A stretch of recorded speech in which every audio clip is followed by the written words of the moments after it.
CBS Friday Night Rivals presented by Campbell University. Tonight it is our regular season finale and perhaps the biggest game across the state. It's for the Cap 6 championship and a very high seed in the 4A postseason. Cardinal Gibbons playing host to Leesville Road. Good evening once again, everybody. Welcome to Raleigh, North Carolina. Patrick Keenis alongside former ECU standout Jay Sonhalter. And Jay, this may very well be the biggest game across the entire state in North Carolina. What's on the line? It is. The rivalry is special. The tradition is different between these two teams. And what's on the line? I mean, everything. The conference championship, that's your number one goal. Of course, you want to win the state championship, but your main goal is to win this game tonight. Seeding in the playoffs is going to be important coming up here, but this means a lot to the coaching staff, the players, and each community. All right, let's get to the U.S. Navy star players and keys to the game, brought to you by the U.S. Navy, America's Navy, forged by the CJ. We have some outstanding players in tonight's game, and two of the best right here on the defensive line for Leesville Road, Braxton Lassiter and Xavier Lewis. These two guys can get after the quarterback. They can stop the run. They have all the talent going sideline to sideline, the power up the middle, and the first step quickness. And they're the anchor of the defensive unit for the Pride. Over on the other side for Cardinal Gibbons, their linebackers are special. Braylon Peebles, only a sophomore, averaging over 12 tackles per game. And then Ryan Ziegler, Division I offers coming in for him. He was offered by ECU this week. These two guys are leaders. They're physical. They'll stop the run, and they'll get after the quarterback. Over for the keys to the game. It's going to be so important for Leesville Road to tackle tonight. Form tackles, they can't give up big plays, and then having balance on the offensive end, running the ball and throwing the ball, having Cardinal Gibbons off balance on the defensive end. For the Crusaders, taking care of the ball is utmost importance, winning the turnover battle, and then stopping the run of the Leesville Road Pride. Tell you what, you want to talk about great atmosphere, presentation, huge tailgating here at Cardinal Gibbons for the big game, and more on the history and the significance. Third member of our broadcast crew, Faith Kane. Faith? Well, Patrick and Jay, you said it. This is the biggest game so far this season for both these teams. And we are going to crown a conference champ tonight, but it is bigger than that. This is all about playoff seedings, which start next week. Now, whoever wins this game will be a top 5 seed in the postseason, but whoever loses could drop as low as 15. So there is a lot on the line, and you can feel the electric energy that is here tonight. We had fans out in the parking lot tailgating 2 hours before this game. It's also senior night for Cardinal Gibbons, and they want to send their seniors off right. So you're going to want to stick around. We got kickoff coming up right here after the break for CBS Friday Night Ride.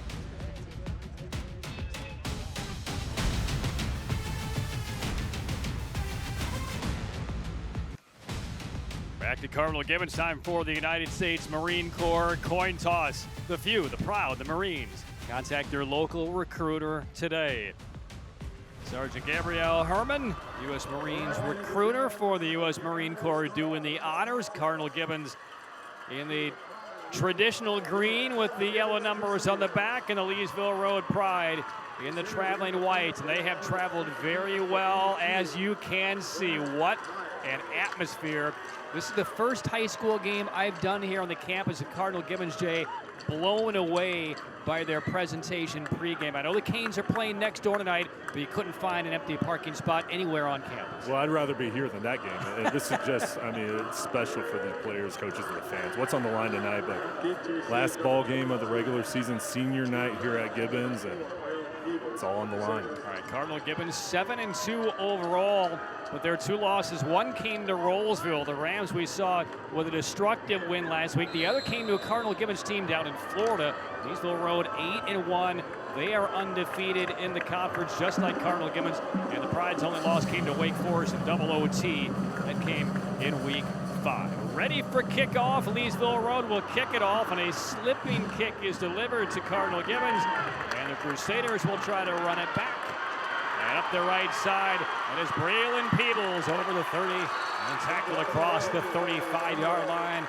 Very good field position for the Crusaders to open things up. And good start on special teams for Cardinal Gibbons. Peebles playing linebacker, also on the special teams unit, getting it up quickly. Nice cut to get good field position for the offense. All right, so let's talk about this Cardinal Gibbons offense. First off, Under head coach Stephen Wright in his 13th year, he's gone 130-32. They've won 25 consecutive conference games and trying to rip off a 5th straight win to win the Cap 6 yet again this year.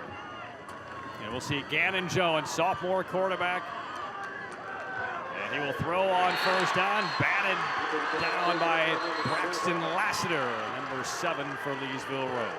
And a look at the starting lineup on the offensive side for Cardinal. Gibbons brought to you by Cardinal University. Go beyond the unexpected. Well, talent all throughout this unit. Jones coming in. What an impressive performance he's had this season as quarterback. Brown's a freshman. Smalls, Dodd, Yardley, Johnsky at the wide receiver position. Jack Sheehan is an excellent left tackle, along with Canrick, Taylor, Shetter, and Doran. That front unit is really strong for the Crusaders. We've seen Cardinal Gibbons throw combined for over 2,000 yards, so they will look to air it out. Gannon Jones, sophomore quarterback, in because of a midseason injury to their star Whit Neubauer, who was expected to be back next week for the first round of the playoffs. Neubauer is dressed, but unlikely to play as we take a look at the defense for the Leesville Pride. Brought to you by Cardinal University. Go beyond the unexpected. This defensive unit has been excellent throughout the year for Leesville Road. We talked about Lassiter and Lewis, Watkins, Shaw, and then the linebacking core with Purvis, scholar athlete Tyler Carlson, excellent. Lawrence, Goldston, Short, Akaram, and West. That back end is really solid. They want to keep everything in front of them tonight. And a first penalty marker of the night. The Leesville faithful on the other side of the field are cheering as Cardinal Gibbons commits the first infraction of the night. That'll make it 3rd down and beyond the 6 here for the Crusaders. 3rd and long situations can be so important for the offensive line to hold up here and give time for their young quarterback Jones. This is defensive unit. The front 7 is athletic and they're good with their different blitzing schemes. 3rd down and call it 11 for Cardinal Gibbons. Opening drive of the game. Time to throw for Jones. Now he'll tuck and he will run and he will slide a little bit short to the first down. They'll mark him at the 44, so about 3 yards short, and very likely forcing a punt for Stephen Wright's Crusaders. Well, the defensive line here not getting to Jones. Good job getting away and then trying to get what he could. Just not enough. The Pride defensive unit swarming to make him slide, and now they're going to stay out on the field. Gannon Jones, he's throwing for almost 1,000, completion rate 73%, and he will boot it away out of a deep shotgun. So Cardinal Gibbons will kick. There's nobody back to return, and so this will take a favorable roll for Cardinal Gibbons and down around the 12-yard line by Chet Yardley. So Gannon Jones fulfilling multiple roles as Gibbons punts it away. A 3-and-out plus a penalty that'll harm Cardinal Gibbons. And now we'll turn to Leesville Road. The Pride have won 4 straight games, the last 2 by shutouts at home against Enloe and Athens Drive. And this is a team that lost in the state championship in the 4A event back in 2020 against Vance High School. But they are getting locked in, and if they can get a win tonight here against Gibbons, that will certainly make the road to the state title game a little bit easier for the Leesville Road. And a first down handoff, and that will go to about the 20-yard line on first down. We'll take a look at the offense for Leesville Road, presented by Cardinal University. Go beyond the unexpected. DeAndre Goldston, 19 touchdowns, only 2 interceptions on the year. He's been the leader. Shaw Stevens, Gary, Goldston, Stevenson, Rivenbark, really athletic wide receivers up front. Bridges, Williams, Colombo, Torres, Lilly. They're going to have to do a good job setting the line of scrimmage tonight for this offense. Life Shaw Stevens in the backfield. He's about 6 yards a carry. And a second down drop off of the fingertips of the intended receiver. He was looking for Jaden Gray, the top target on this Pride offense. And now look at the Leesville the Cardinal Gibbons defense, brought to you by Cardinal University. Go beyond the unexpected. The front 4 with Kelly, Blackley, Pender, Cockerham, and then Peebles is the rover. They'll move him around along with Ziegler, Brady Dolan, and then Green, Wyrick, Coleman, McDaniel. This back end, we talk about the front 7, but the back end with these 4, very athletic, covering the wide receivers of the Pride. All right, 3 yards to go on third down. So Goldston, the quarterback, retreating under some pressure, trying to get away, and just tosses it into the Gibbons sideline. No marker thrown as of yet. It is incomplete, and it will be fourth down. So it's interesting as this game gets underway. You look over the course of the year, big offensive numbers for both teams and very impressive defensive numbers. Which wins out tonight? Is this going to be a defensive struggle as we've seen the first two possessions, or will the offense figure it out and run it up? Well, I think both offenses are it's going to take some time to figure out these defenses because both are elite. And I think it's really going to come down to the turnover battle. Which team can protect the ball and take advantage of opportunities in field position. And Rowan Naik on to punt it away for the Pride. Peebles is back to return. So both teams a 3 and out, no pressure. And the kick down the left side. They'll hop toward the Leesville Road sideline and got out of bounds at about the 44-yard line. So both teams have had one possession. The defenses have held up. Ball belongs to Cardinal Gibbons when we return early in the first quarter. Tell you what, it is a delicious weather night for late October here in North Carolina. 72 degrees, and Jay and I are sitting at a table field level outside. I brought my winter jackets. I brought my batteries for my winter jackets. I'm not going to need them at all here tonight. It could not be a more beautiful night. Second possession of the game for Cardinal Gibbons. Throwing first down, and a man to the 40-yard line slipped through a tackle down to about the 30. They'll hook up with Sam Dodd, the junior receiver who caught 10 balls over the course of the regular season. Perfect throw from Jones, right in stride. Nice job by Dodd, plucking that ball away and getting yards after the catch. Successful play on first down for the Crusaders. That is the first down of the game, presented by Performance Chrysler Dodge Jeep Ram. Peace of mind, lifetime powertrain warranty at Performance Ford in Clinton. First down for Cardinal Gibbons. Again, 2 losses, both out of conference. Deep ball down the right hash. Penalty marker does sail in. Threw into double coverage, once again looking for Sam Dodd. And this will be on the defensive Leesville Road for pass interference as we get our first look at Gary Wiley. Finishing up his 31st year as a high school football official. He's worked 2 state title games. Couldn't remember the years, but we still give him credit. Pass interference to call against the defense. First penalty against Leesville Road. 15-yard penalty will bring the ball down to the Pride 16-yard line. And Kolstad in his 5th year on the Pride sideline, 45-10. He's won at least 9 games in each of his 4 years, with the one exception of the shortened pandemic year where they went 5-2, but 9 wins last year, 10 wins the year before. Lost in the state title game his very first year. They went 13-1. Long stretching a handoff. Nick Leonard takes that one inside the 10-yard line for the Crusaders. A nice job running behind their big left tackle, their star, number 71, Jack Sheehan. They'll get him going to the outside, try to get blocks to open up the perimeter. The big right tackle could run. They pulled him. He came all the way across to get involved there. Creative offense for Stephen Wright of Cardinal Gibbons. The defense for Gibbons has given up only 3 points combined the last 3 games. A little option play here and a big tackle made effectively at the line of scrimmage. So Leesville Road defends well. And a good look at both coaches, and these players developed at such a high level, outstanding leaders, and Kolstad, Stephen Wright care about these players, their performance on the field, of course, but they build men off the field. Just so impressed every time we get to talk with these 2 guys and what they're looking to do with their programs. 3rd down and 4 now for Cardinal Gibbons. So Gannon Jones, the quarterback again. Whit Neubauer broke his right index finger in the Hillside game in week 5. Wasn't quite sure it was broken until halftime when he felt it a little bit injured. They got an x-ray. He's been out since. Very likely on the way back next week when the playoffs begin. This one hangs the far back corner of the end zone. What an adjustment by Aiden Smalls. Brings it in just in front of the pylon. Touchdown, Cardinal Gibbons.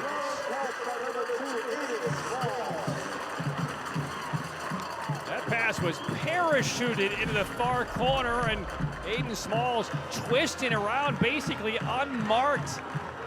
Located, turned the body back, and caught it on his back inbound. And what a play on both levels. Gannon Jones, the toughness to stay in the pocket. He got hit as soon as he released the pass. And then the focus of Aiden Smalls. He's got offers from NC State and Duke. What hand-eye coordination to bring that ball in. 8th touchdown reception for Aiden Smalls. He's actually run it in 9 times. 17 total. As we get a look at Ben Berengu, the extra point except for Cardinal Gibbons. 6-0. We get a timeout on the field by the Crusaders. Early stages first quarter. Gibbons strikes first. We'd like to take this opportunity to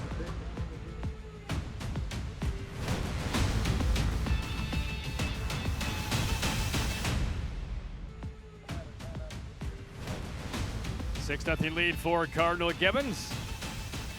And now the decision for the head coach, Steve Enright, on whether to kick or go for 2. And Gibbons will attempt the extra point here as they show a wide formation, bring it all in. And Berengu is on for the extra point try here for Cardinal Gibbons.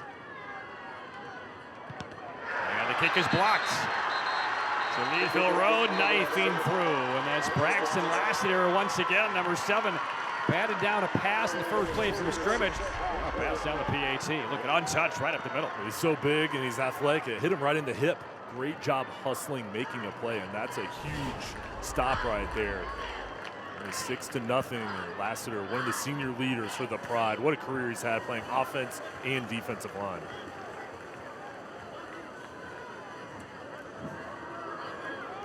So 6-0 lead for Cardinal Gibbons. When to kick it off to Leesville Road. All right, well, now that we have a couple of minutes and Smalls enjoying himself on the sideline, where will this game turn for you here, Jay? What are the elements you're going to be watching, especially early? Well, I'm looking at the line of scrimmage. Which team is more physical? Which team can run the ball? And then I think once we get towards the second half, because we all believe this is going to be a close game. In the second half, who steps up, makes the big plays, the explosive plays that change the momentum, and then I already mentioned the turnover battle. Which team can protect the ball, who's going to make a mistake. Those are going to be the factors that determines who's going to win this game. And Cardinal Gibbons lost in the 4A state title game back in 2019. Lost again the following year. Won the state title over Chambers a couple of years ago. Leesville Road played for a state championship a few years back as well, losing to Chambers. Now Vance, as we get ready for the Air Experts heating and cooling kickoff. Air Experts, where you can schedule your $59 tune-up today at yourairexperts.com. Returnable kick, snaking across close to the 30-yard line is Jaden Gray. Gray, an impressive wide receiver on this Pride offense. The junior will return it out to about the 30s. We get our second look at DeAndre Goldston, who's thrown for 19 scores, run for only 56 yards, but he's a very capable quarterback and a really nice Leesville Road offense. Well, one of the leaders of this team, and what he's been able to do, not only with his performance, but really raising everyone's level of play. Ben Kolstad's been so impressed by him. Shaw Stevens gets the fake. Now they find Jaden Gray in some space out of the right side. Be a little bit short of the first down. Depends on the mark. Gray, the top target for the Pride this year. Yeah, he's so athletic on the outside. 85, Jaden Gary getting what he can, and Braden Rivenbark with a key block on the perimeter to help him get down inside. Good job there with the execution by the Pride.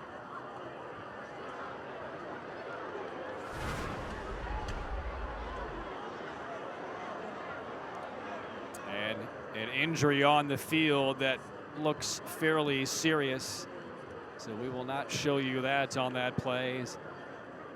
See a lot of concerned Leesville Road players, so we will have a break in the action here. Early first quarter between Leesville Road and Cardinal Gibbons. We'll come back and recap where we are after this.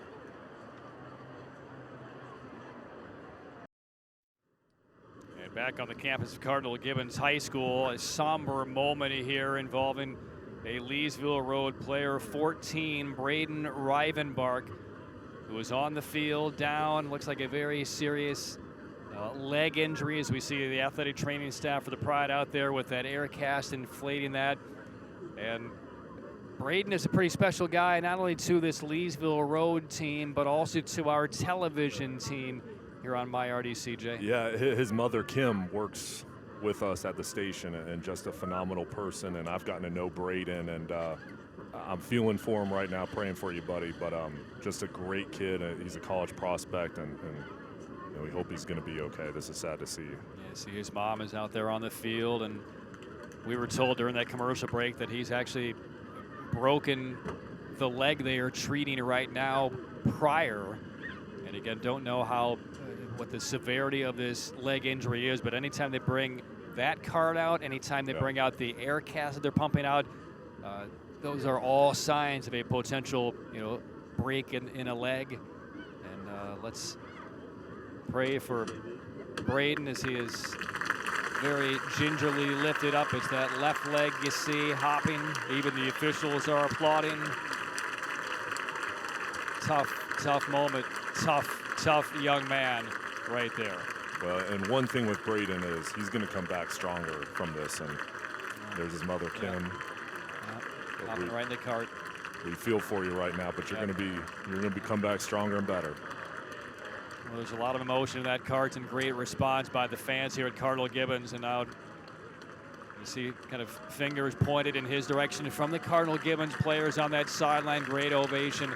We all come together. It's been a tough week for everybody across our country with what happened up in Maine only a couple of days ago. It's time to put the rivalries at the door, and we're all living as one here. So great to see Cardinal Gibbons as they come across and salute Rivenbark.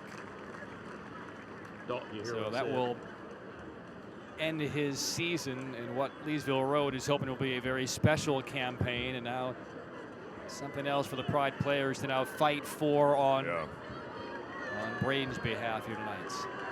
Well, and for those players and the fans, very sad. You know, one of your senior leaders, great kid, and you hate to see him go through this injury on such a big game, and they're going to have to rally here and play for him and use this to fuel them the rest of the game, even though it's tough to see him with that injury. And we noticed it in real time as our crew did in the truck, but we will not show you the replay. There's no need to show that type of grotesque injury to you, but he will now be taken to a local hospital and begin the healing process. We do resume now a first down play on the jet sweep to the left side, and Pride will pick up a couple of yards here. It's hard to get back in football mindset after a play like that. Yeah, and that's tough. I mean, for players on both sides to see the injury. Tough moment, and I've been through that, and it's hard. Your thoughts are with them, and now you got to lock back in and play the next play. But these guys, they've been through so much, and they know what this game entails. It's a 6-0 lead for Cardinal Gibbons. 10-yard hookup between Cannon Jones and Aiden Small. Second down carry, breaking through the first line, keeping those feet churning. That is Lifeshaw Stevens. Big first down picked up right in front of his bench. And the injury to Rivenbark maybe is fired up in the Leesville Road Pride a little bit more than what they were as this game began. One of the strengths of Shaw Stevens is that power that he runs with, how he can lower his shoulders looking for contact, just trucks over the defender to get extra yardage and really establish this running game. And there's Matthew Green, number 7 for Gibbons. He just ran right through. So it is a first down presented by Performance Chrysler, Dodge, Jeep, Ram. First down for the Pride. They're into Gibbons territory for the first time. And here is Gary one more time. Boy, they like getting the football in his hands down the sideline. He'll be close to another first down. He'll have it. Pickup of 12 for Jaden Gary. He had a good example with his brother Josiah Gary, one of the star wide receivers for the Pride last year, graduated, and now look at the run here by Jaden. Going to the outside, already a couple touches for the talented wide receiver. Gary just a junior. 45 receptions coming into tonight, already has 1. That's where the offense likes to go for Leesville Road. They have put up some big numbers over the course of the year. Their only loss came to Wake Forest. They got punished last week, Wake Forest did, by Rollsville, the game we did. The defense over the last month and a half has given up only 3 touchdowns total. First down play, like a little motion early. This will be a penalty on Leesville Road.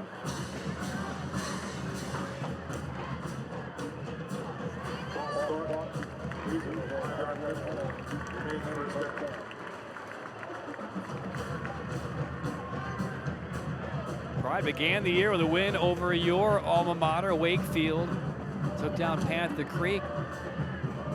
Again, the only loss suffered was to Wake Forest. Not Wake Forest's best team over the last maybe 4 or 5 years, but still very, very good in the Triangle. But so much on the line as far as the winner of this one goes. The brackets will come out over the weekend. But the winner of this one versus the loser of this one in terms of seeding, I mean, the disparity is going to be potentially quite large. So there's a lot at stake tonight as Shaw Stevens gets driven back by the Gibbons defense. Another penalty marker down.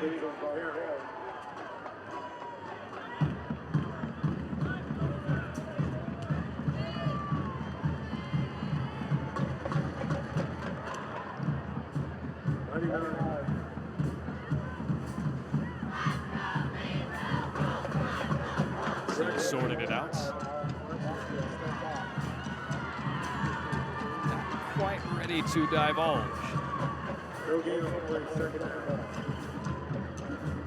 Looks like this is going against Gibbons, though. As Leesville Road players pointing the other way, this might be a first down. It's a dead ball, personal foul on the Crusaders. Big one. And now for Leesville Road, with the field position right around the 20-yard line. This is, in this type of ball game, you're looking for touchdowns here. Mistake from Cardinal Gibbons, and now can you execute inside the red zone, right on the doorstep of it. But this is important as far as the running game goes. This is where Leesville really wants to mix in the run and the pass. We talked about the balance. This is where they have to use it. We know Stephen Wright well, the head coach for Gibbons. These kind of mistakes are mistakes that he will not accept. Personal foul at home when you have the lead. Giving the Pride a little extra life on this drive. First out from the 24. They swing it out through traffic. Nice leaping grab made by Elijah Stevenson to Pride. But not a lot in terms of yardage. Pick up of maybe 3 or 4. Ryan Ziegler, 24. Scanned the field, saw the pass to the outside. No hesitation. Great job there, making the play, going towards the legs. The tackle for the loss. Actually lost him a couple of yards there on first down. Received an offer from East Carolina this week.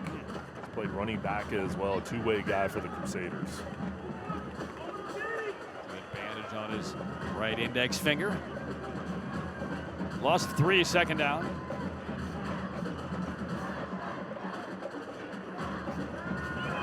Goldson surveys. And a pass to the sideline, incomplete. Looking for Stevenson again, third down.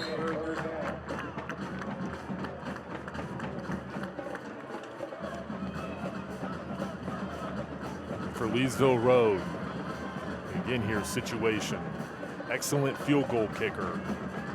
You're looking for touchdowns. Third and long situation. No turnovers. You don't want to risk it here. Wouldn't be surprised if they go with something underneath a screen. Maybe not necessarily where you have to get it all here, but something where you can get the ball to your playmakers and try to get yards after the catch. They need the 14-yard line on third down. In motion goes Gary.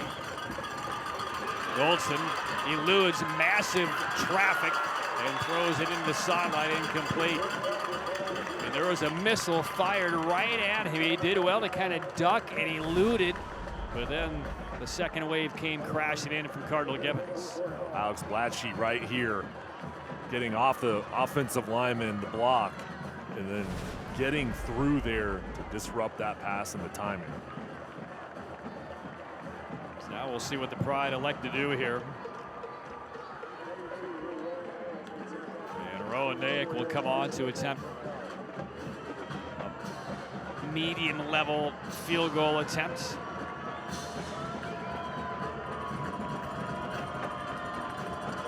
The spot will come from the 34. This is Noack from 44. High arcing right to the uprights and good. Important field goal there for Nayek and the Pride, especially knowing that the extra point was blocked at the other end. So it's a 6-3 lead for Cardinal Gibbons at the 4:11 mark of the opening quarter. Well, Ben Kolstad has so much confidence in him, and this kick is drilled. I mean, perfect. Exactly how it looks in the NFL, right down the middle, deep, long, plenty of room. He's a weapon for the Pride. And let's go downstairs to Faith. And he's someone that hasn't been playing for this Leesville Road team for quite a while. He's only played in the first 5 games so far this season. He was hurt. This is actually his first game back. So already adding some points to that scoreboard for Leesville Road High School. Coach Kalstead said he is a great contributor. He was a unanimous all-conference kicker last year, and 75% of the time, he's usually getting a touchback when he's doing those punts. Back to you. Reeves Gibson has been filling in for Nyack, and that's a very important drive because a lot of emotions the Leesville Road Pride really had to deal with over the course of that drive. One of their top players goes down with what could be a broken leg. And then you get the personal foul on Gibbons that drives you deeper into their territory, gets stopped, but your returning field goal kicker bails you out and cuts the margin in half. So it's 6-3, 4:11 left, opening quarter. Both teams got a pair of possessions. Both teams punted on their first. So Nyack ready to kick it away. And the always dangerous Raylan Peebles. So here's our air experts heating, cooling kickoff, and on a bounce, Peebles from the 5. 20. And out to close to the 30-yard line. So pretty good field position here for Gibbons on their third drive. Well, we've seen the defenses really do a nice job, and then both offenses getting a little bit of rhythm with the Gibbons touchdown and the Leesville Road coming back with the field goal, and we'll see the adjustments each side make throughout this game. Meanwhile, Gannon Jones, number 12, trotting back out with his offense. He's been quite a fill-in for the injured Whit Neubauer. He's now thrown 15 touchdowns without a pick as a sophomore filling in. Yeah, he kind of knows what his role is going to be when Neubauer comes back, allegedly next week, as he swings it out. Reception out of the backfield is made by Amir Brown. Brown darts across the 35. Well, he's been so good coming in after the injury, and then how about the future of this program? Yeah. What Jones has been able to do this year is only a sophomore. He'll have more experience, another offseason, still time to grow, but he's a good one, and great leadership in front of him with Whit Neubauer, who's committed to Mercer. Those two guys get along, and that quarterback room is so strong for the Crusaders. Crusaders looking for the quick snap on second and short, but so quick for their own good. Third penalty on Cardinal Gibbons in this opening quarter will knock them back to a 2nd and 7. And for more on the story of the sophomore quarterback for Cardinal Gibbons, Gannon Jones, let's go on to Faith. Yeah, Jones, just a sophomore, and Coach says he's super surprised and happy with how he's doing so far this season. Obviously had to take a step in after Neubauer got hurt, but he's exceeding all expectations, and Coach says he's just fun to watch. That attempted reception incomplete, skipped into Sam Dodd. And he's been a focal guy this Crusader offense so far, brings up 3rd down. Stephen Wright's offense is so fun to watch, the way he puts his playmakers in different spots and just how he mixes in his play calling, puts so much pressure on opposing defenses. And this offense is known for how explosive they are, and we've seen it throughout this season. 7 yards to go on 3rd down. 4-man rush, pass the right side, Dodd again, 1st down yardage, tripped up and taken down, but not before 1st down is picked up by Cardinal Gibbons. Max Short in on the tackle. So a 3rd down conversion, and the drive continues. Well, Dodd's a big target on the outside, 6'3", 200 pounds, only a junior. Nice route. And on 1st down, they get it in the hands of Aiden Smalls, carries that into Leesville Road territory. What's the toolkit look like for Aiden Smalls? Well, he's so elusive, and they can use him out wide in the slot as a running back. He can play almost every position, quarterback as well. Lines up left slot there, and that one is jarred away loose. Very well played by Max Short. Got that what looked to be right arm in there as the pass was right into the chest of the receiver, punched it out of there. Yeah, perfect timing by Short. And this is what, if the ball's in the hands of receiver, just go for it. And that's exactly what he did, knocking it loose. 2nd and 10 Crusaders now from the 46. 6'3", Cardinal Gibbons. 2nd down for Jones. Amir Brown, number 22 in the backfield, to Jones is right. Brown is just a freshman, so sophomore quarterback. Brown goes in motion and throw his way, and then knocked down for a loss. And once again, that's Max Short. 2 big defensive plays in a row by the senior on the defensive backfield. Short is so cerebral on the back end. Look at him read the play and then come up immediately, go for the legs, make the tackle. He's been good all season long, one of the leaders on the back end. So loss of 4. Third down now for Gibbons right at midfield. Taking down close to 2 minutes left in this opening quarter. 6-3 Cardinal Gibbons. Maybe the winner gets the outright title in the Cap 6. Jones fakes a throw, a look off, and now sprints forward. He'll make it 4th and manageable here. He needed about 13. He picked up about 10. And now a tricky little decision in an interesting spot on the field here for Stephen Wright and Cardinal Gibbons. He felt the pass rush, and his legs are special. Got what he could up the middle, and now in a situation 4th and 4, the aggressive mindset of Cardinal Gibbons figured they're going to stay on the field. And he does as well. Remember, he had a little pooch punt kick in the first possession for Cardinal Gibbons, and we see Ben Kolstad march onto the field screaming at his defense prior to the snap. And he is really getting on Tyler Carlson, number 33, and the defense. Important spot here. We'll see what Gibbons decides to do. Up by 3. You go for it. If you're unsuccessful, you give a fairly short field to Leesville Road. How do you handle this decision? Well, I think you go for it here. You've got a 3-point lead still early on in the ball game, and your offense has had some rhythm, but you want to continue this drive and test out the defense of the Pride. And I like the timeout there by Leesville Road. Hey, this is a pivotal point. If you get the ball back here, if you get a stop, you're going to have good field position. Make sure your defense is set and make sure everybody's on the same page. Now, the challenge is keeping Jones in the pocket because Cardinal Gibbons, of course, 4th and 4, you're probably going to look towards the outside. But if there's a pass rush, Jones can take off and pick this up with his legs.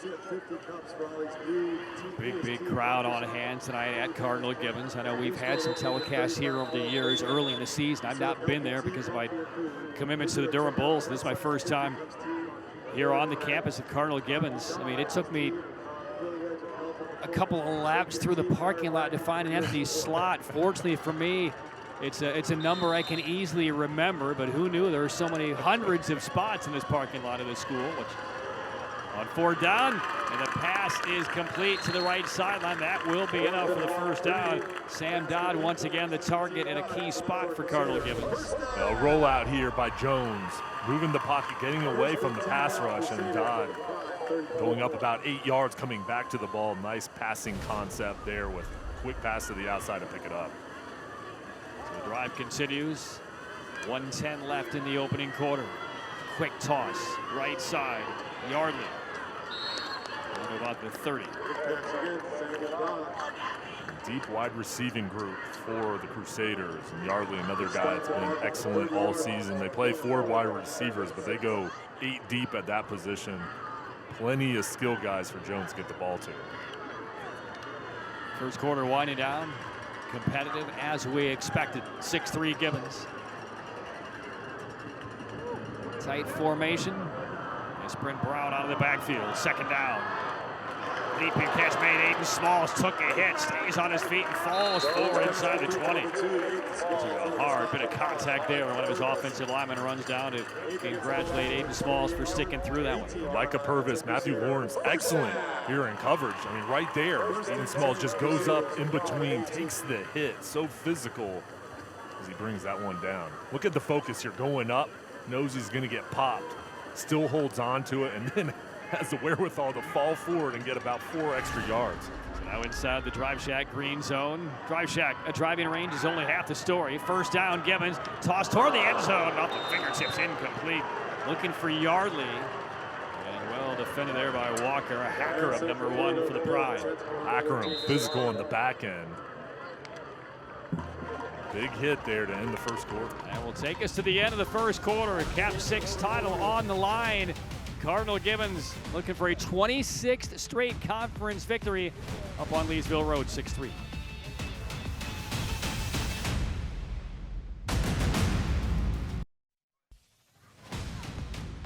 All right, let's check out the United States Army game summary for the opening quarter. The U.S. Army be all you can be, Jay. But in time of possession has been in Cardinal Gibbons' favor, so they've had more opportunities here. Now running the ball Leesville Road, they've been solid. Only 4 total yards compared to 110 on the other side. 0 turnovers, that's the key for both teams. Gibbons driving again with a 6-3 lead. They're inside the 20-yard line. A little option, they toss to Smalls and nowhere to go.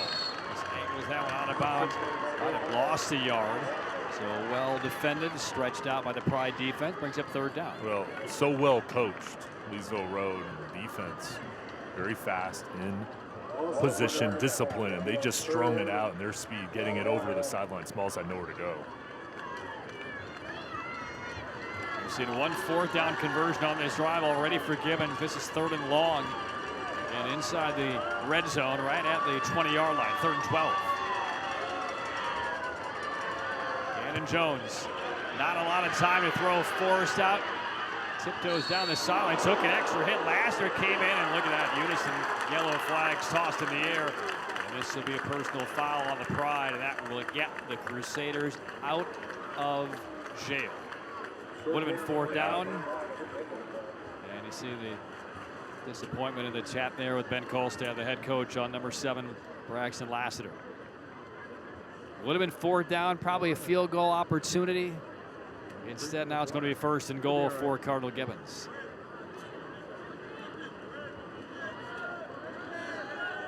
As we said earlier with Stephen Wright, you know, those personal fouls are just mistakes your team cannot make, should not make. Same true for Ben Kolstad and the portfolio he's put together with Leesville Road over his 5 years of service.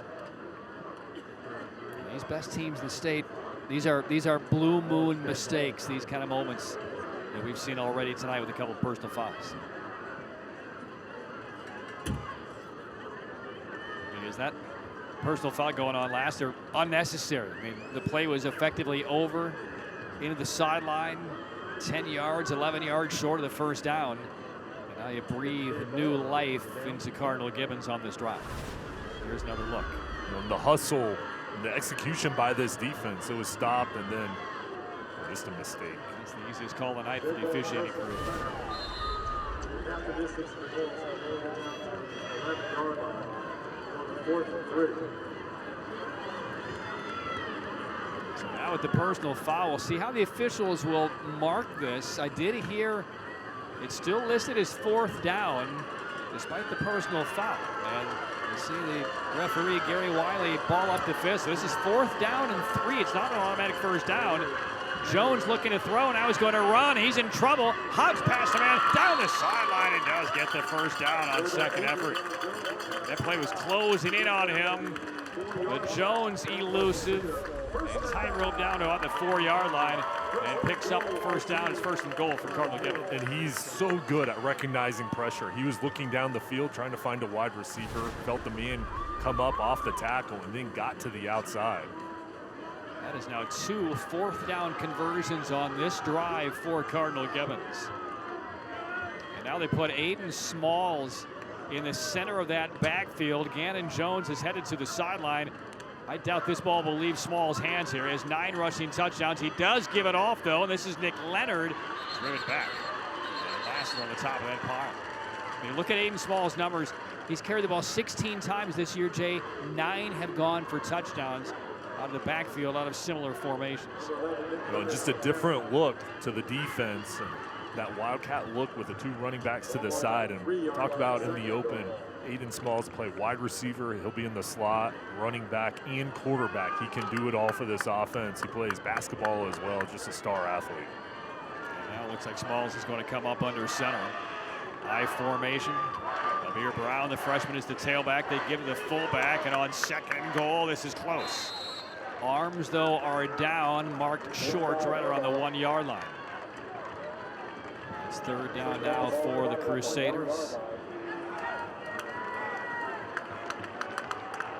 Smalls will call out one more play for Cardinal Gibbons. It's Conway Kelly that got that ball right on the doorstep here. Kelly, the fullback again. He'll get one more crack, brings it in, heads to the goal line, and touchdown, Cardinal Gibbons. Conway Kelly, the fullback, yeah. Enjoy that moment. One hard-earned plunge. Yard for a touchdown. That first touchdown on the year, the forward lean, how physical Kelly is here, staying low, keeping his legs moving, the low center of gravity, just pushing himself, willing himself into the end zone.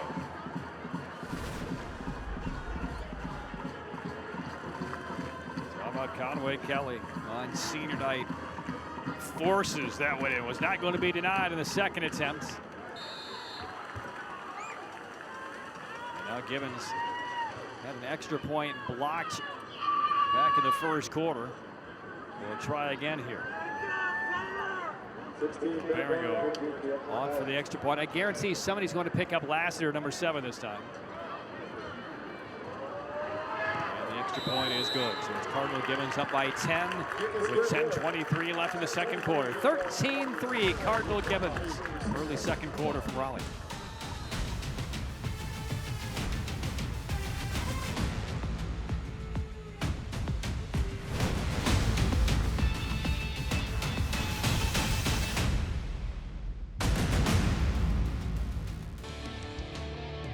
Hey fans, a reminder, stay tuned for the Performance Forward halftime report. We'll have this week's Tatum and Atkinson Scholar athletes, interviews with the principals, highlights, and more. Performance, Peace of Mind Powertrain lifetime warranty. Find Peace of Mind at Performance Ford in Clinton. First touchdown carry of the year for Conway Kelly. Cardinal Gibbons extends to a 10-point lead, 13-3. Patrick Kinnis and Jay Sohnhalter. And how about this, Jay? We talk about Braden Rivenbark. Injured his leg in the first quarter. He's already evidently been to the hospital and treated, and he's back on the sideline for Leesville Road. Toughness. That's what. Just amazing. It's what being a great teammate is all about. That's the last place they expected to see him tonight. After the injury back in the first quarter, kickoff and the return by Gary. He's dropped right past the 20-yard line. Good special teams coverage by the Crusaders. And here's a look at Rivenbark on the sideline. You see that leg casted up. Teammates coming over say, man, how tough are you right now? What are you doing here? Last regular season game, wouldn't miss it, right? I mean, that's just an inspiration to his teammates in that sideline over there to see him back. So it's a 13-3 lead for Cardinal Gibbons. Leesville Road back on offense with DeAndre Goldston. By the way, that was a 16-play touchdown drive for Cardinal Gibbons. Converted on 2 4 downs.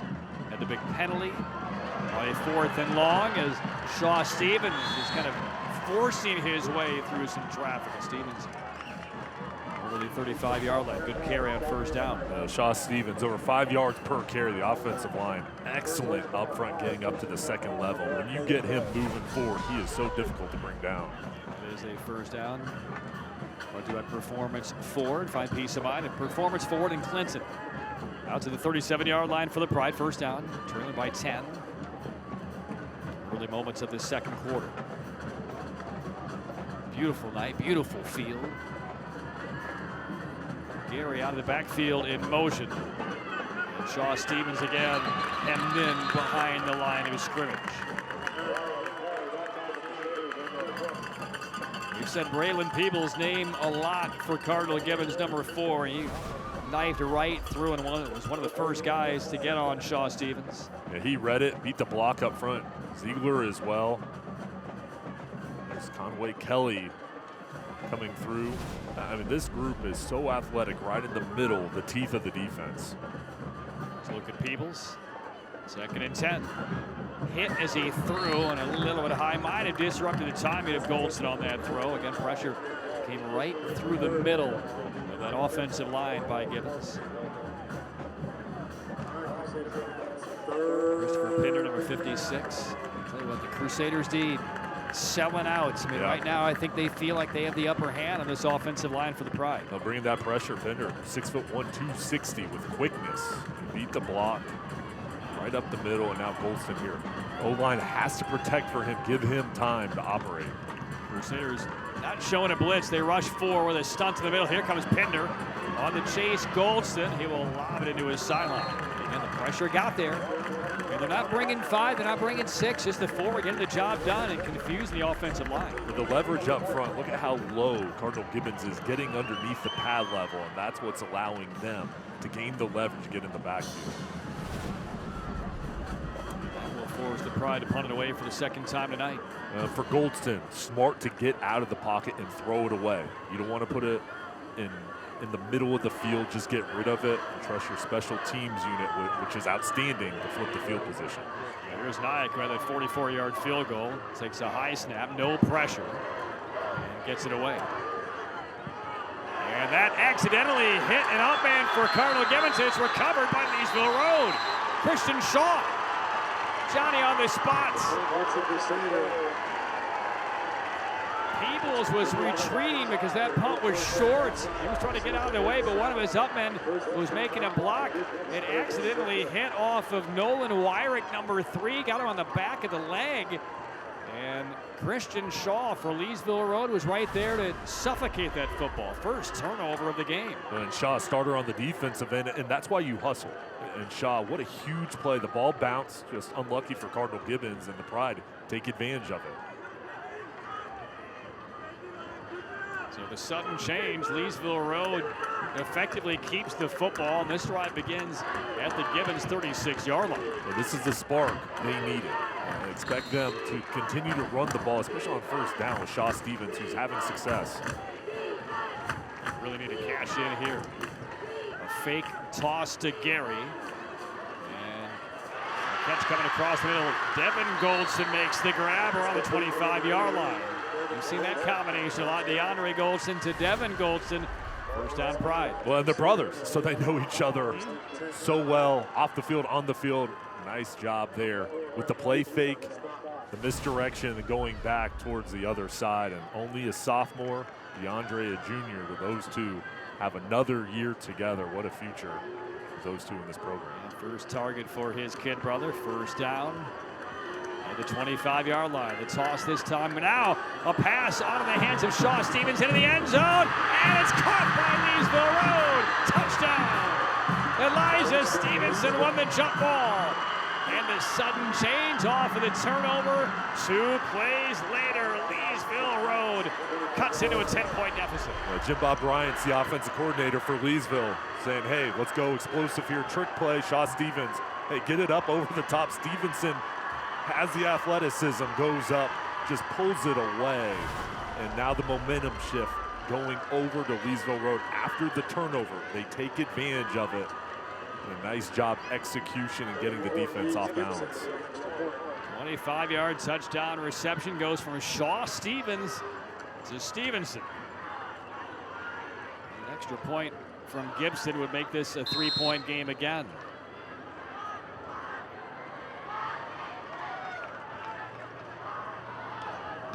(13-10), 8:38 left, second quarter. So the fortuitous bounce off of the punt that hit off the backside of a Crusader. 2 plays later, one of them a trickster, brought in by Stevens into the end zone. 13-10, the deficit facing the Pride.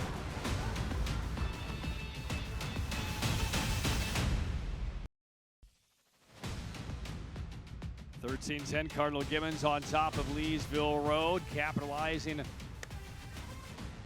on a punt that went off of a body of an up man for Cardinal Gibbons, recovered by the Pride. 2 plays later, they score. It's 13-10. So that's the catalyst the Pride were looking for. And Braden Rivenbark, who went out with the leg injury earlier in the game. Faith Kane on the sideline has an update on Braden. Faith, what do we know? Yeah, I was able to go over and speak to Braden, and he's over there on the sideline. Obviously has that boot in crutches, but he says he's excited to be back on the sideline with his team. And in this game, you even saw it in that last touchdown, he put his crutches up in the air. So he does have high spirits, has a smile on his face. Obviously hurt, a little upset about that, but he is looking good out there over on that sideline. Back to you. Good hustle. Thank you, Faith. No official word on what the extent of the injury is for Rivenbark, but our thoughts are with him, and it's good to have him back in the sideline for the Air Experts Heating and Cooling kickoff. Peebles finds some room and cartwheeled across past the 30-yard line. Now this is a drive for Gibbons. This game is back on. Not that they were in control, but they were about to get the football back up by 10. And now momentum is clearly on the sideline of Leesville Road. Trying to shift it back towards their side, the home sideline, and nice return again by Peebles. Braden Karras, the block up front on the kickoff return unit to spring them forward past the 30. The drive begins for Cardinal Gibbons at the 33-yard line. And that last long scoring march by Cardinal Gibbons saw 2 fourth down conversions, 16 plays. catch to the left side, but a little bit of retreating right there by Cardinal Gibbons. That's Joey Johnsky, number 20, with his first target. Johnsky talented in the slot. They'll move him around really good over the middle of the field. And this offense taking so many shots throughout the season. And for the most part here tonight, Leesville Road has been good in their safety position, keeping everything in front. We'll see, though, how the Crusaders try to really test out the secondary. No pickup on first down. Adam Jones, time to throw, tosses across the middle. The official kind of gets inadvertently in the way of Nick Leonard, but still escaping. And Leonard goes to the other opposite side of the field, still not down, over the 45-yard line to the 47. Talk about effort. Crossing the field, left to right. Was not bothered by the official right in his path. Kind of used him almost as a bit of a shield, stepped in front of him, and outraised most of the Pride defense across the field. And so athletic and smart. Plays running back, another guy that's versatile, playing wide receiver on that play. Quick toss to Yarley on first down, not much there. Quick pass, no gain. Nice job, Patrick, on the outside. This is a physical group of linebackers. Matthew Lawrence, the senior, around 200 pounds, just getting off the block to make the tackle. Second out for Gibbons. Nearing 7 minutes left in this opening half. 13-10 Cardinal. Gibbons, the winner of this one, wins the Cap 6. Matter of fact, Leesville Road and Cardinal Gibbons, the only two teams within the entire conference over 500. Everybody else is 1-3 going into the final week. And on second down, stretch out to Leonard, and he's brought down for a loss of a couple of yards. Tyler Carlson plays both ways, number 33, tight end and linebacker. There's Lassiter as well, just getting off the block, and Carlson holds on with his speed. Excellent job of pursuit for another tackle. Now we'll see if the Pride can actually get the defense off the field here. They have had Cardinal Gibbons in some tough offensive spots. This is third and almost 14. We get a stoppage of play with 6:20 left in the first half. And a timeout taken by Leesville Road. 13-10 Cardinal Gibbons. A reminder, we're streaming tonight's Friday Night Rivals on our Facebook Live at MyRDC TV, brought to you by CBS. Shop new lower prices every day. 13-10, about halfway through the second quarter. Jay, what have you learned about these two teams in the first 18 minutes or so? Well, you can tell how bad they want this game. And what have I learned? I mean, I learned both teams are really good, and they have a chance to be in a state championship game, win that game, but they've got to go through each other. At least this first test is tonight as far as who's going to get the conference championship. And you know, these guys all have other goals along with state championship, making it far. But the number one goal for every team is to win the conference championship. And the seeding matters, but this game, just having that honor of being the champion of this league, that's what's on the line tonight. And you've seen both teams being aggressive. A couple mistakes, of course, but excellent play. And it was just the responses from each side, which is what has impressed me so much. All right, here we go. Big play now for the Leesville Road defense. 3rd and 14 for Cardinal Gibbons. Playing with a three-point lead. Pressure, pocket collapsing. Spinning away, Jones stays on his feet, directs some traffic and guns up the sideline. In and out of the hands of Yarley. What great improv skills by Gannon Jones to keep that play alive, and almost connected if Yarley's able to bring this one in. 4th down. Well, excellent hustle from the Pride. Jones staying up, though, and then look at this, right at the last second. What a play by Brennan West, the safety, coming through to knock it down. So that will force Cardinal Gibbons to punt it away. So Gannon Jones sets up a little bit deeper for Cardinal Gibbons. And he's going to fake, he's going to throw, and has a man, Aiden Smalls gets away. This is trouble. There goes Smalls on a fake punt. Touchdown, Cardinal Gibbons.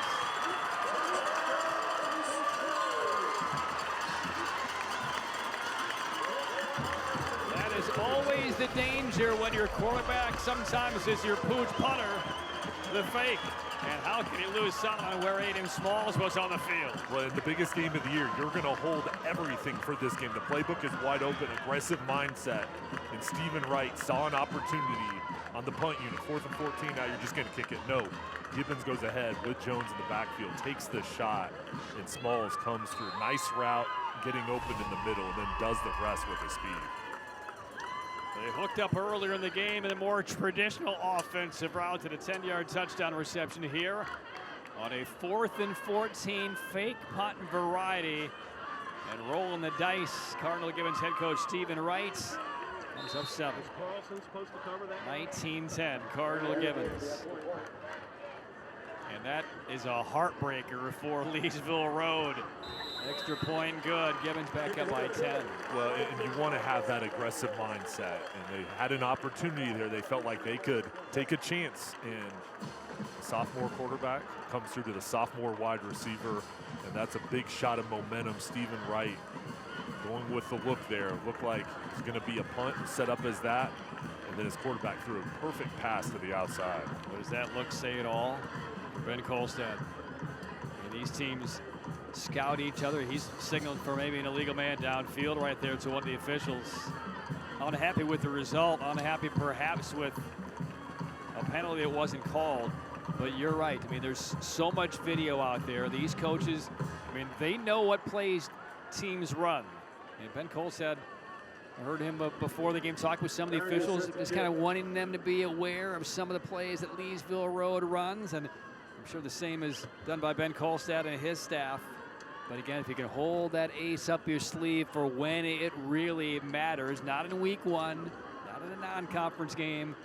And there we see Ben Kolstad evidently pleading his case with Gary Wiley, the referee in the white hat. As you saw Ben Kolstad tap his head, and that's the sign saying, hey, illegal man downfield on that fake punt that led to a touchdown. And we'll see if we can get one more look, Jay, and see if there was somebody kind of roaming down who shouldn't have. And we'll take one more look. What do you see? Let's take a look here and see. Is there a man downfield? The first offensive lineman blocking. Yeah. I don't. It's hard to see exactly how deep he was. We'll see from this look. Explain to the fans what the rule is and how far that a lineman can go on a play like this. Well, again, that's what we think the argument is. You know, just guessing here. You know, again, we think it was the offensive lineman downfield. I didn't see. I saw one lineman maybe 2 yards downfield. Just again, I think there no flag on the field. The play's going to stand, but probably the right call. All right, time for the Air Experts heating and cooling kickoff. Schedule your $59 tune-up today at yourairexperts.com. And that will fire up the special teams for Cardinal Gibbons. Joey Johnsky on the tackle, and a long field ahead for Leesville Road. Once again down by 10. That was a 57-yard reception on the fake punt from Jones to Small. Now the response from Leesville Road. We've seen them come back here. They were down big, and they had the turnover and then the trick play themselves. So we'll see here. 5:55 left in the half. Still plenty of time here for a drive. You just want to make sure you move the ball down the field, protect the ball, mix in the run and the pass. This is Goldson across the middle. Short yardage there on first down. Number 10, Brady Dolan. John Dooley on the reception right there. Brady Dolan, number 10 for Cardinal Gibbons with the tackle. Leesville Road will get the football on the other side of halftime, so they're down by 10, but it's manageable at this stage. But it falls now on Goldson and the Pride offense to move the chains and not give the football back to Cardinal Gibbons. Pickup of 1. 4-man rush. Goldson swings out one of his outlets. Once again, Dooley, second straight reception. Back to Dooley, third down. Good job by Dooley, and now making it manageable on 3rd and short. That was a good job, though, just moving forward, getting a couple extra yards to make it 3rd and 3.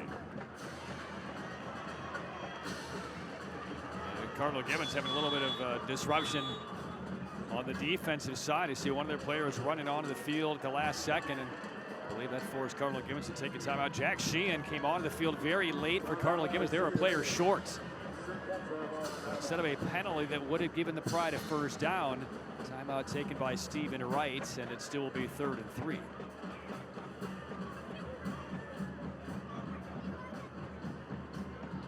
So we're a couple of minutes away from halftime. Once again, stay tuned for the Performance Forward halftime report.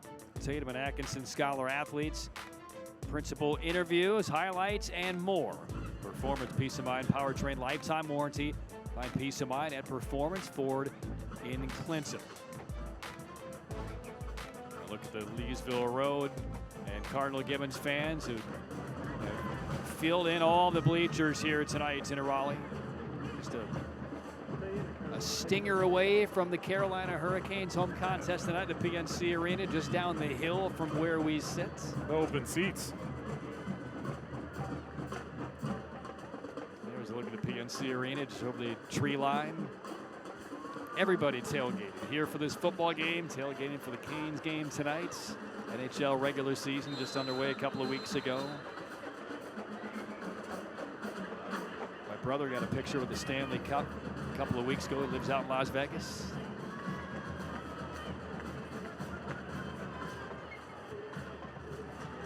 So avoiding the penalty, Crusaders take the timeout.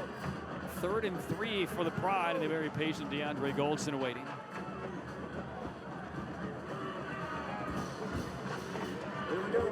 And the pressure has been pretty relentless by the Crusader defensive front four most of this first half. They toss on the reverse. Gary just kind of sidesteps his way to the 30-yard line. That should be enough. But he made himself very small, kind of going perpendicular down the field. And look at him here, make one man miss, good job, and then just kind of hopped in between. I mean, that was it right there, because if he would have squared up, he might have got tackled, but just kind of went sideways through there to fall forward. Performance Forward first down for Leesville Road. Find peace of mind at Performance Forward in Clinton. Out at the 30-yard line with 4:20 to play in the second quarter. Quick toss to the sideline. And that will pick up 5, maybe 6 on first down. John Dooley is a guy who really hasn't been a featured guy at all. He's been an outlet 3 times on this drive for the Pride offense. They'll step it up, and another job there on first down. Having success, so important there. Now making it second and about 4, 2nd and 5. And now you can open up your playbook with Shaw Stevens running the ball as well here. And Pride have 1 timeout left in this first half. This Crusader defense, they will not give you the big plays. So the Pride will have to earn this one. Shaw Stevens on the delay. Marked down perhaps for even a loss of a yard. Just unfortunate, slipped. There was room for him to run. There's Kelly that made the play. And this defensive line, the front 7, really getting good push. We talked about the leverage, getting into the backfield. And now another critical 3rd down. 4 yards to get on 3rd down. Need to reach the 41. 20-10, Cardinal Gibbons leading. Goldson looking right the entire way. High pass, but it's brought in again by Dooley. 4th catch of this drive for John Dooley. Left his feet, good hands, brought it down. He got past the sticks. Well, there's the chemistry right now. Goldson to Dooley over on the right side. All 4 catches, quick routes. That was just a hitch, getting beyond the sticks, coming back to the ball. Nice execution. How big are those 2 pickups on 3rd down, and not only continue this drive, eat into the clock, but move the ball down the field? Dooley again, top of the screen on first down. Shaw Stevens gets the carry, took a hit, and again those feet are still motoring forward, but the Crusaders are all on him. Maybe a yard as Ziegler, 24 for Gibbons, is there for the stick. That initial penetration slowed him down. There's Ziegler, Peebles, as well as Corbin McDaniel. Perfect position to make the play. Nearing 3 minutes left in the first half. This is a slow-moving drive. However, a couple of 3rd down conversions for Leesville Road. 2nd and 9. Goldson retreating. Deflected pass will still get through. Reception is made by Gary. Across midfield, down the sideline, and out of bounds. Leesville Road has had a couple of fortunate bounces in this one. One off of the punt that was recovered by the Pride. And how about this on a deflected pass by one of the Cardinal Gibbons players that still kept the trajectory going Gary's way. Gary's averaging 12 yards per catch on the season. Another big pickup as they move the ball down the field. And once he gets the ball, he's looking to go all the way. He's so elusive. nice explosive play the offense needed. To the 38-yard line, first down. Still one timeout in the back pocket for Leesville Road. Stevenson in motion. And the long stretch handoff. Shaw Stevens for a couple. Well, the first objective, I think, has been accomplished here by Leesville Road. Don't go quickly in this possession, punt the football away and give Cardinal Gibbons time. The second objective, get a couple of first downs and make this the last possession. Now they're into Cardinal Gibbons territory with a chance to score, and you still have that one timeout left. Well, the key will be executing here to get points on the board before the halftime break, but great point. They've really hit those two objectives here as this clock is winding down to 2 minutes. 2nd and 6, Goldson had some time, collapsing, and a sliding effort made by Gary at the 30-yard line. He got under it, and that will be a catch, but he'll be a couple of yards short of a first down. A couple things this drive has shown is the execution on 3rd down. Nice catch here, the focus to bring it in. This is another 3rd down coming up where Leesville has been good on this drive. Man, this is 4-down territory unless you take a big loss or have a penalty here for Leesville Road. Clock running with a 1:40 remaining. 3rd and a short 2. Goldston to the right side, and that'll be enough for a first down. Elijah Stevenson inside the 30. We'll wind the clock. Mark him at the 26. So another conversion on 3rd down for Leesville Road. And you still have that one timeout left. They've moved from the 20-yard line out of the Crusader 26. Preston Lilly, their talented right tackle, had the key block on the outside to allow Stevenson to get enough. So we'll snap it here with about a minute to go.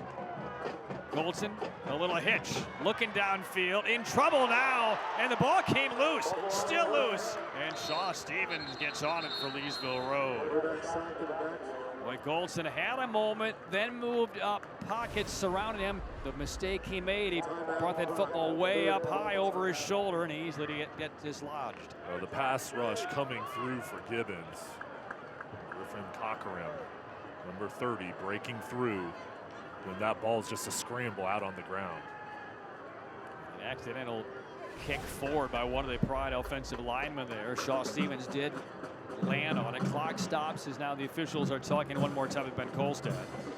53 seconds left. Timeout taken. It'll be 2nd down for the Pride, trailing by 10. This has been a scrum here in this first half.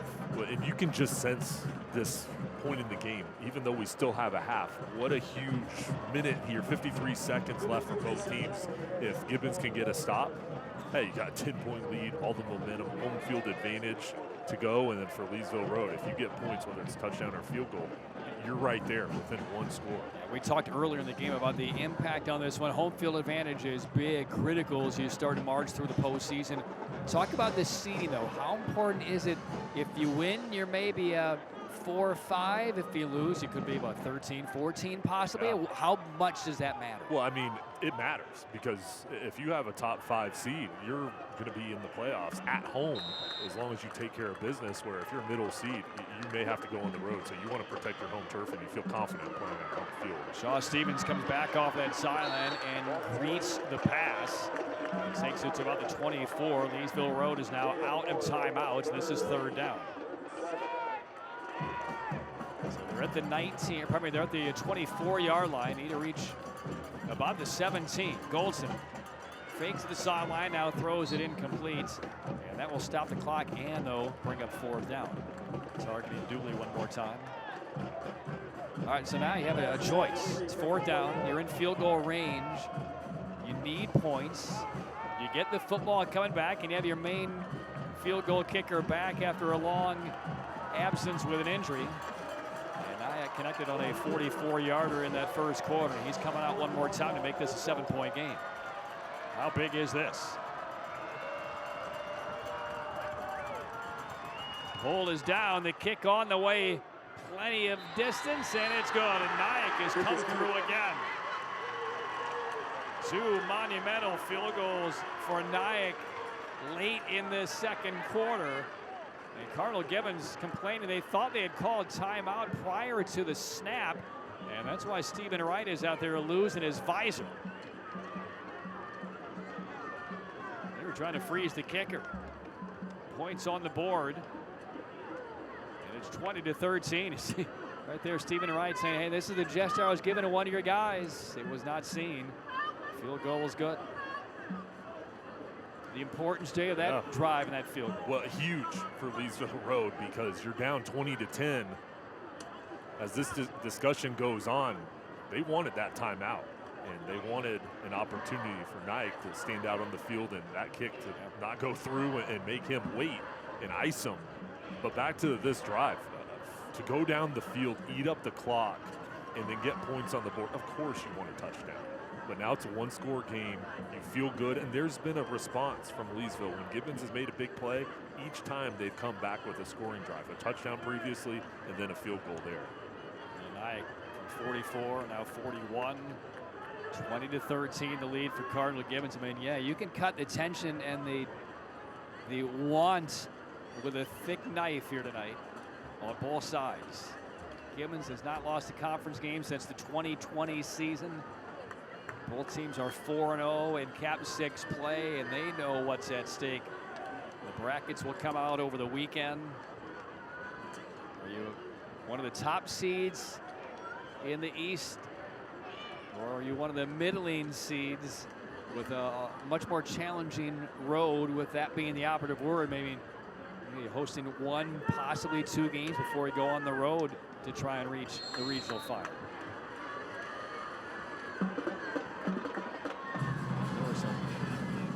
Very difficult spots to play in the triangle in the eastern half of North Carolina. So the kickoff on the way with 28 seconds left in this first half.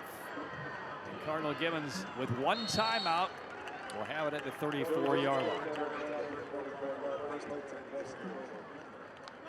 Now when you have a playmaker like Aiden Smalls and you're a couple of plays away from getting down the field, maybe getting into field goal range. Smalls number 2 right there, walking in the middle of your screen. Well, expect Cardinal Gibbons to be aggressive here. I do not think they're going to run the ball. I think they think, hey, 24 seconds, we still have time.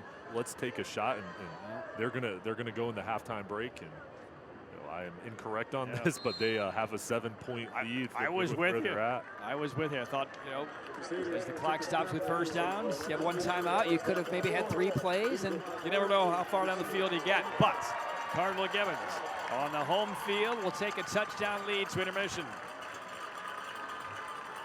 20-13 Gibbons.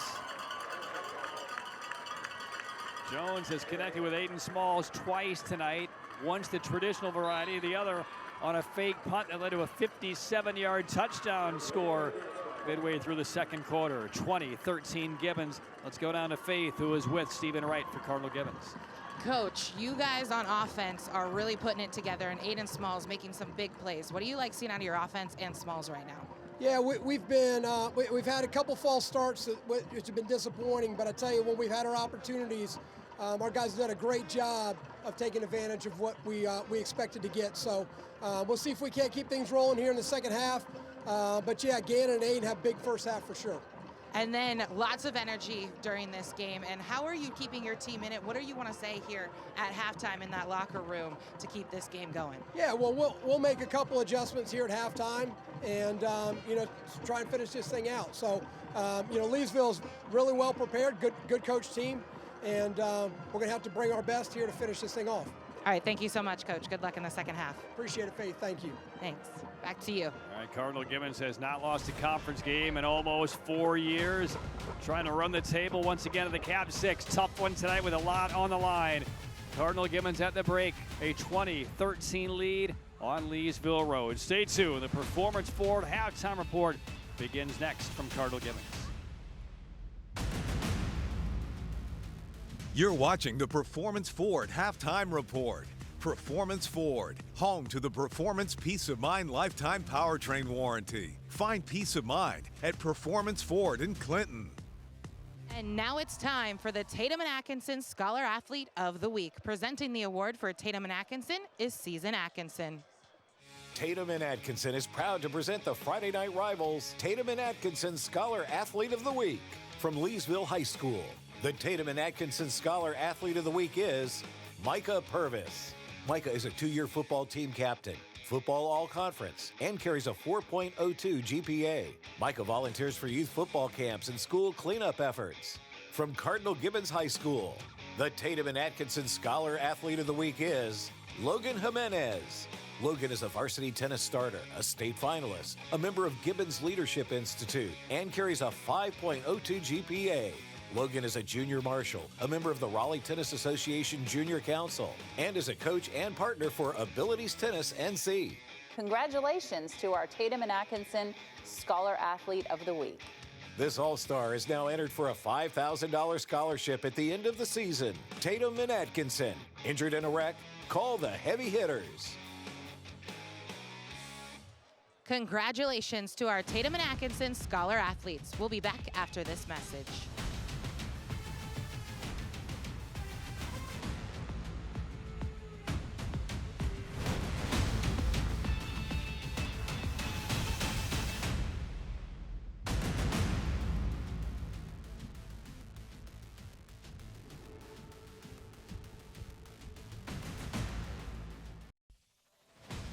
Welcome back to the Performance Forward Halftime Report. I'm here with the Leesville Road High School principal, Principal Jacobs. So great to have you out here tonight.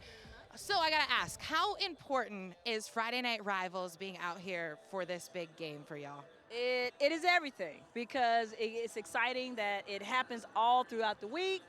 We're getting hyped as a school. We have the big band playing to get us all ready. And then it's always like, oh, who's going to win? Who's going to take it? So we're hoping that the Leesville Loonies will take it.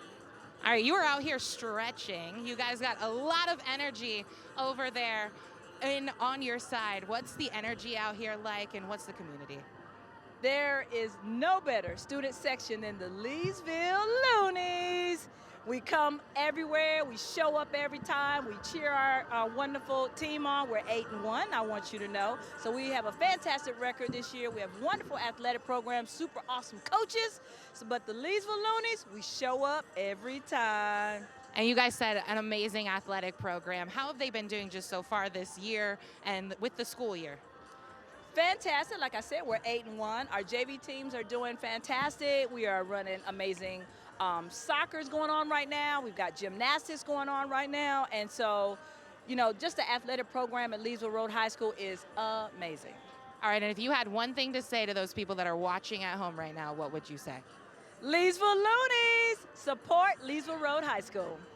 All right, thank you so much. We're going to be right back after the break.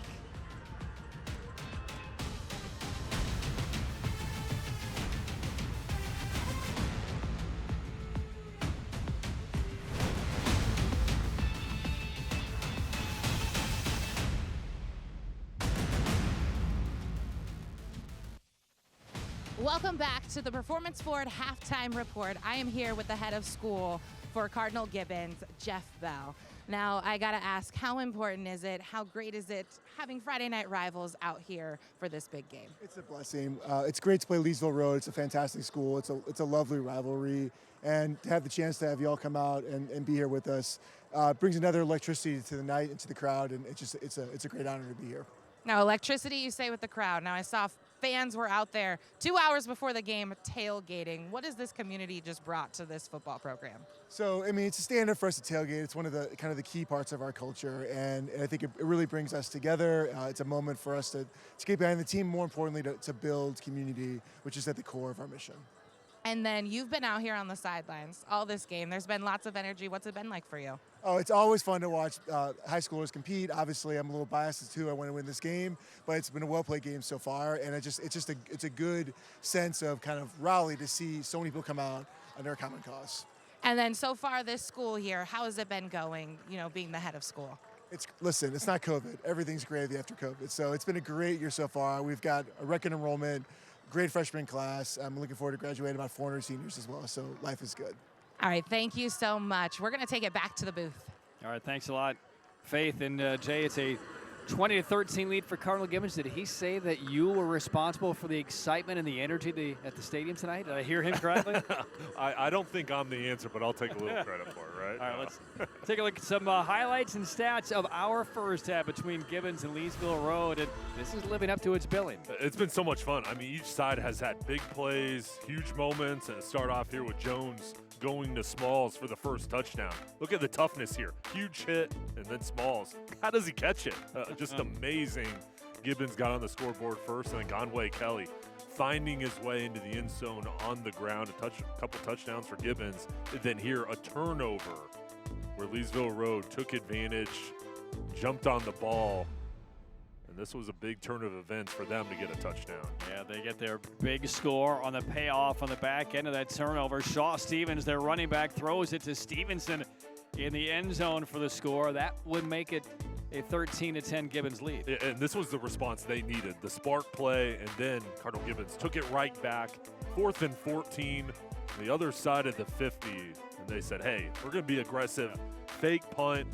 Jones to Smalls again for another touchdown through the air. And a good job there. Just a skinny post getting over the middle and then letting number 2 do the rest. Yeah, one trick play deserves another. One worked for Leesville. One works for Cardinal Gibbons. It's a 20-13 Crusader lead at the break as we break down the halftime stats. Well, total yards for Cardinal Gibbons stands out through the air, 217. Now for Leesville Road, they had key, important long drives where they were able to move the ball on the ground and execute.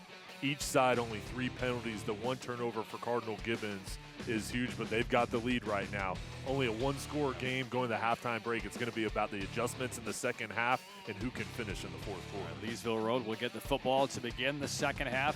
20-13, Cardinal Gibbons leading the Pride in what is a sad night. It's our regular season finale, but it's almost Christmas because that means all of you get to enjoy the top plays of the season that is winding down here in the Triangle. Welcome to Friday Night Rivals on MyRDC. There's a throw downfield. It is going to be hauled in for the score. Big first half for Bird. 200 yards passing. And here's the run by Stokes. They're not going to catch him. Touchdown. Fortune untouched. And it's going to be intercepted. Merck on first down. Throws it towards the end zone. Caught! Is it a touchdown? Yes, it is! Bunched up on the boundary side. Dragging across the middle. The reception to McCoy. He turns the corner. Breaks a tackle. In! Touchdown! Montague again. Strides right down the middle of the field. Turns the defender around. And now sprints right past him. Montague! Johnson on second down. They go on the ground as a flag flies in. Ball was stripped. Kinsey has it. I didn't hear a whistle. And Kinsey bowling through. First down from the 19. A little trick play here. The flip. They get it in the hands of Harrington. Scrapes to the outside, and Harrington takes it in. We're watching Friday Night Rivals. Big hole through the middle on first down. And there goes Devon Thomas. 85 yards. Good snap. Placement. It's up. And it is going to be good! 52-yard field goal from Caleb Willis with 11 seconds remaining. Well, high school football in the Triangle, a beautiful mosaic. Well, earlier this week, Tricia Williamson of the Game Time in the Triangle podcast visited Jillian Wiedner, a decorated adapted sports athlete and Wake Forest High School senior. Tricia and Jillian take a deeper dive into adapted sports on next week's episode of the Game Time in the Triangle. I'm here with Jillian Wiedner. She's a senior at Wake Forest High School and an adapted sports athlete. So happy to be here, thank you. Can you tell me how your adapted sports journey started? My parents always told me, you know what, there are going to be some things you can do and there are going to be some things you cannot do. And sports was just never really one of those things that I had any interest in or really was able to do. And my former youth wheelchair basketball coach came to my school for a demonstration, and I found something that I never really thought I wanted to do, but I found it and now I could do it, and it changed everything. You do the wheelchair track for high school, but you're, pretty good, right? I have 7 state medals and I have set or reset 5 state records. Looks like it's a pretty good community. Have you made some good friends? I have made so many friends. I have met so many different people. It's so cool to see. Jillian Wiedner, thank you so much for joining us, and good luck in the basketball season. Thank you. All right, thank you, Tricia. Thank you, to Jillian Widener. A halftime score at Cardinal Gibbons. Regular season finale. Crusaders up a touchdown, 20-13. More of the halftime show when we return to Cardinal Gibbons.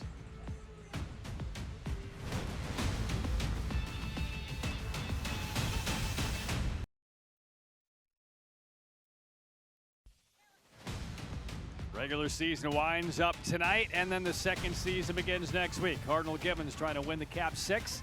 Up a touchdown on Leesville Road, 20-13. Well, Faith had a chance to catch up with Ben Kolstad, the head coach of Leesville Road. Faith, what did we learn?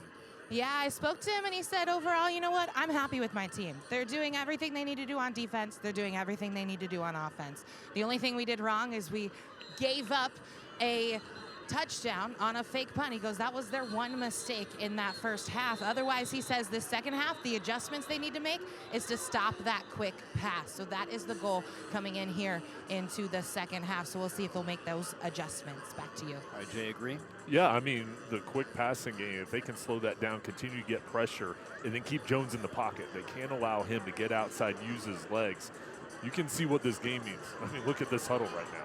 Second half for the trophy, for the conference championship, the seating, everything on the line, on the road. Tough atmosphere, Leesville Road right in this game. I think one more key for Leesville Road, at least from my perspective, the offensive line needs to do a little bit better job picking up. Again, we're not seeing a lot of blitzing from the Crusaders, but Cardinal Gibbons is doing a good job limiting the amount of time that their quarterback Goldson has to throw. Well, and over on the other side, Cardinal Gibbons, explosive plays on the offensive end. Need more in the running game, and then also too just limiting that quick pass. Goldston had success throwing the ball towards the right, so limiting that quick passing game as well.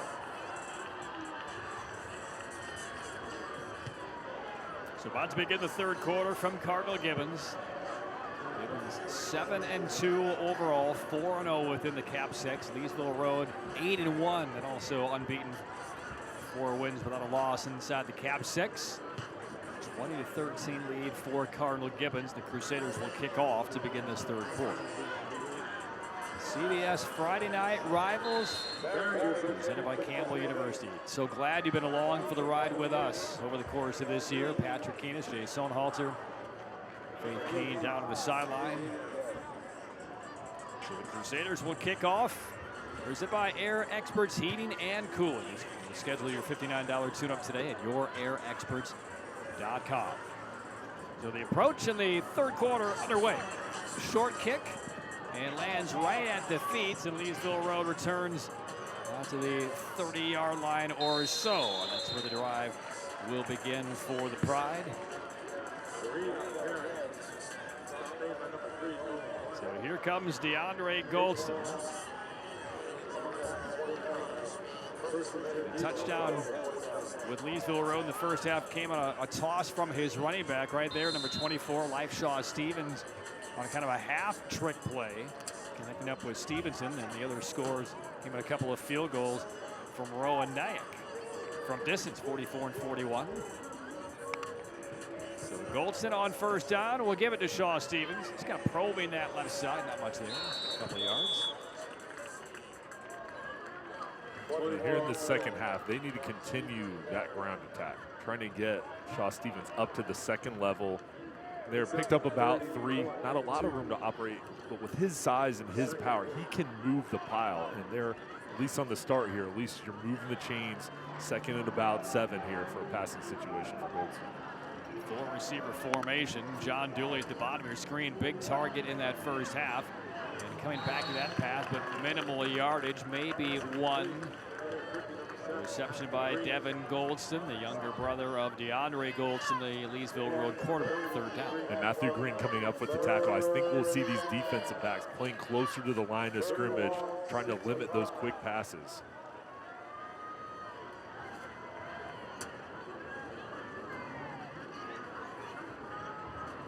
Both teams pretty effective in third down conversions in that first half. This is 3rd and 6.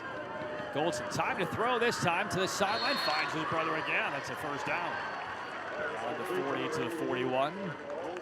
Needed about 6, picked up almost 8. Perfect protection up front, the offensive line doing the job, and then Goldston coming back to the football, getting separation for the first down. Performance Chrysler, Dodge, Jeep, Ram, Peace of Mind, lifetime powertrain warranty at Performance Ford in Clinton. First down for the Pride. Opening drive, third quarter, 2013 Cardinal Gibbons. The toss into the hands of Gary, and he stopped behind the line of scrimmage. A lot of congestion on that left side. Shaw Stevens was trying to open up some space as one of the blockers out of the backfield, but not much there. As Cochran coming through with the tackle, only a freshman, 6'3", 205 pounds. And Gibbons starts freshmen and sophomores. As far as their 22, 11 on offense, 11 on defense. This is a young group with veteran stars as well, but outstanding pipeline in the program. Yeah, we've seen the freshman Amir Brown in the backfield on the offensive side for Gibbons as well. Second down and 11. Shaw Stevens with some room to his wings open up. He's out near midfield, a little bit short of the first down. One of the most positive runs we've seen tonight from the Pride. Third and short. Yeah, almost 6 yards per carry on the year. The O-line. Look at that push up to the second level. Torres gets up there, number 70, and then Shaw Stevens just moves the pile. And Leesville's been so good on third downs in the first half. Another big one here. Right at midfield, third and short. Jumbo backfield and bowling ahead for the first down. And Leesville Road will pick it up. And looking for a penalty right there as Xavier Lewis came in.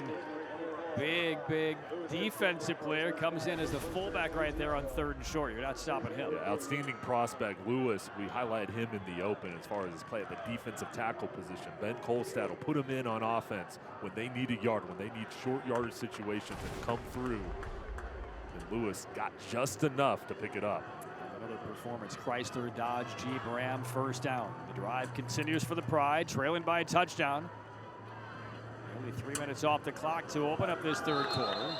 Some movement on both lines. There might have been contact made by the Crusaders on the defensive line as Leesville Road was simply resetting into a different formation. Flag down. And I think this is going to go on Cardinal Gibbons.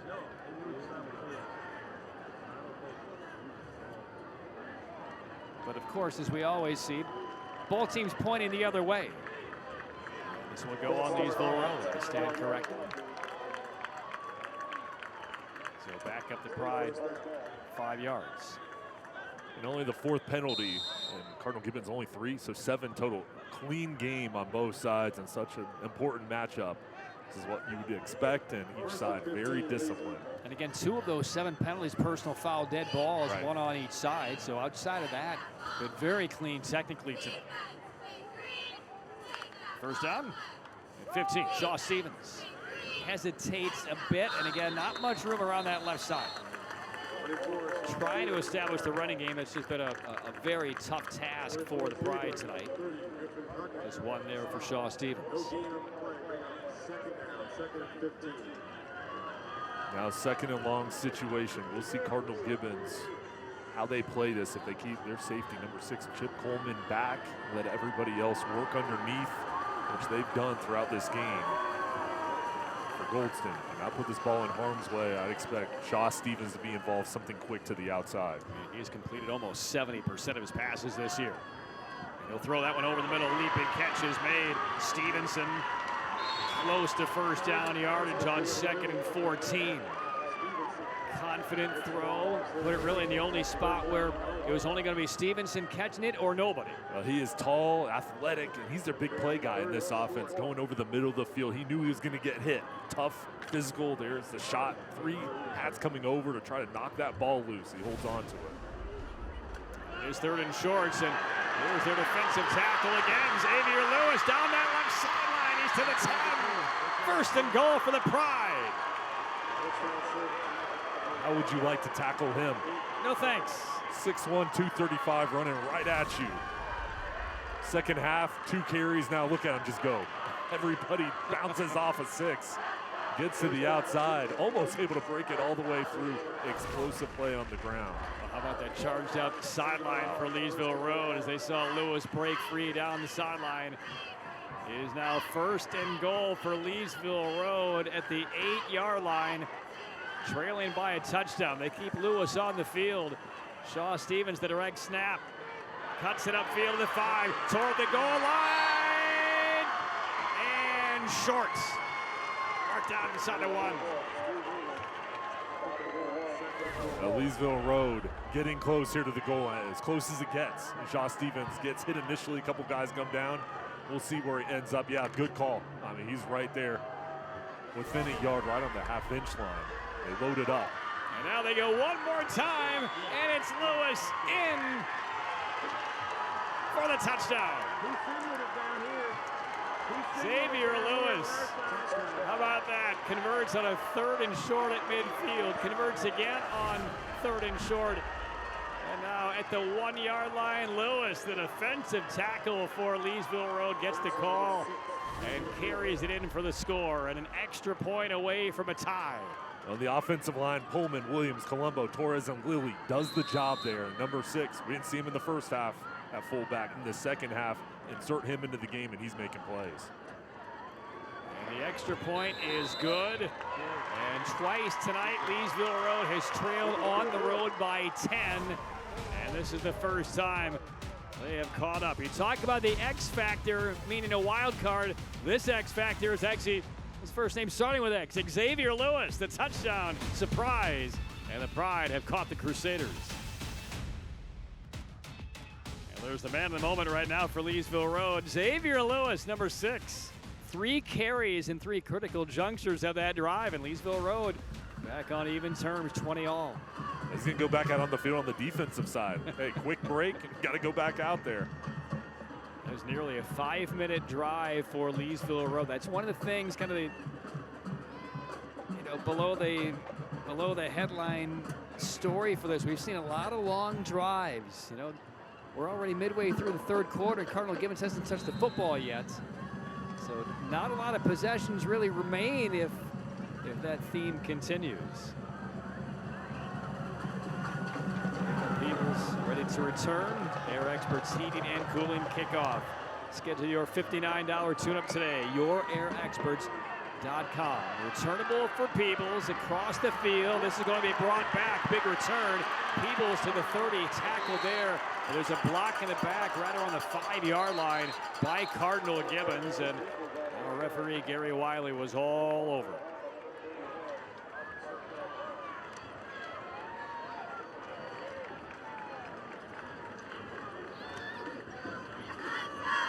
This drive for Cardinal Gibbons is going to start in the shadow of their own goal line here.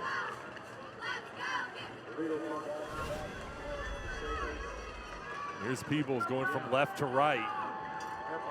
There's the block. Nudge. Just enough right in front. Gary Wiley is back, the big return.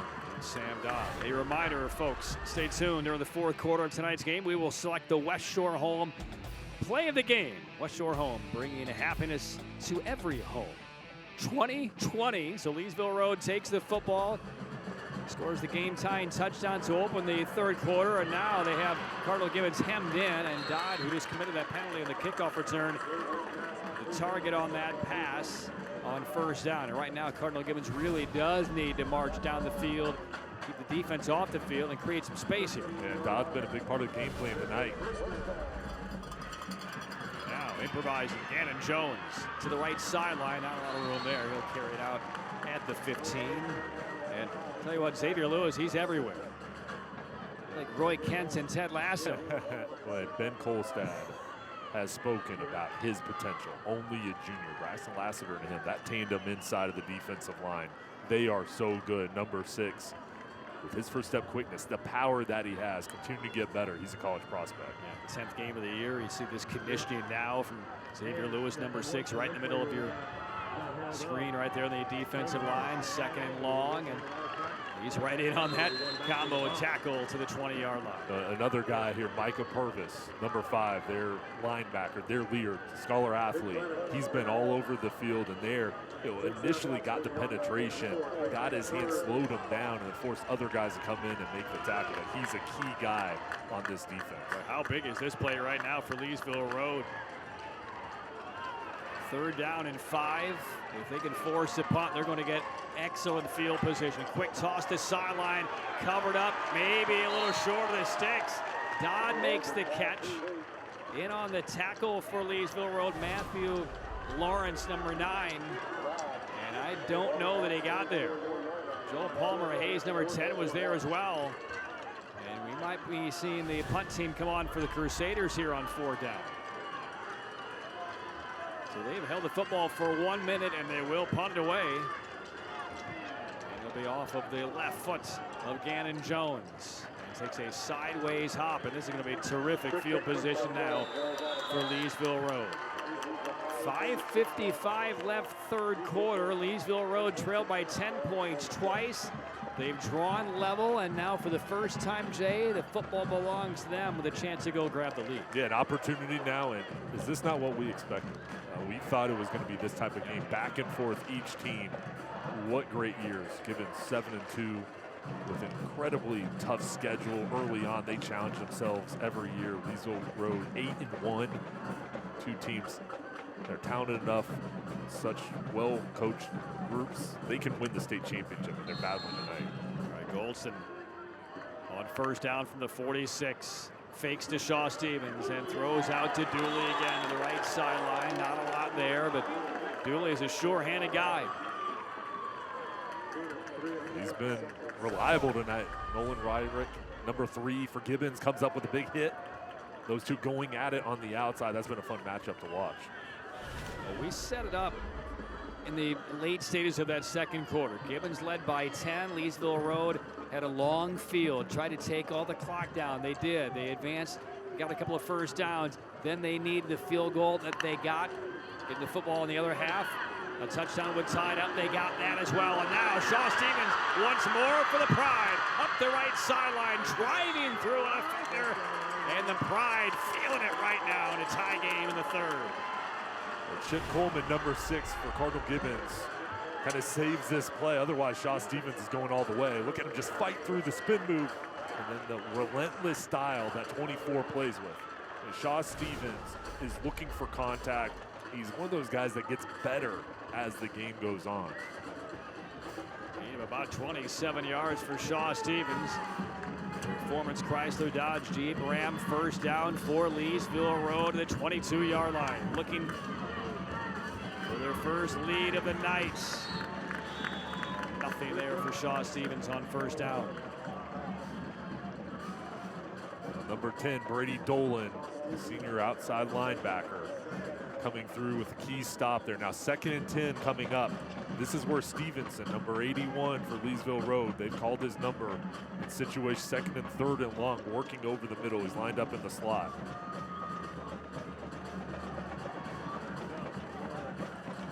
Four receiver formation, 2 to each side. Goldston on the delay. Shaw Stevens gets hits and cannot break free this time. Brady Dolan was right there, grabbing him below the waist and would not let go. Back-to-back plays. Watch him here, just get off the block, right up the middle. I mean, no hesitation at all. Physical stop, forcing a 3rd and long. So the senior Dolan sets up 3rd down and 11 for Leesville Road. Let's talk about time of possession in that first half, Jay. Time of possession here in this 3rd quarter. We've played 8 minutes. Leesville Road's had the football for 7. Wearing down Cardinal Gibbons D a bit on 3rd and 11. Goldston looking left, under pressure, unloads, and a fingertip catch to the sideline. Incomplete though, incomplete. Jaden Garigana brought it down, but he was out of bounds.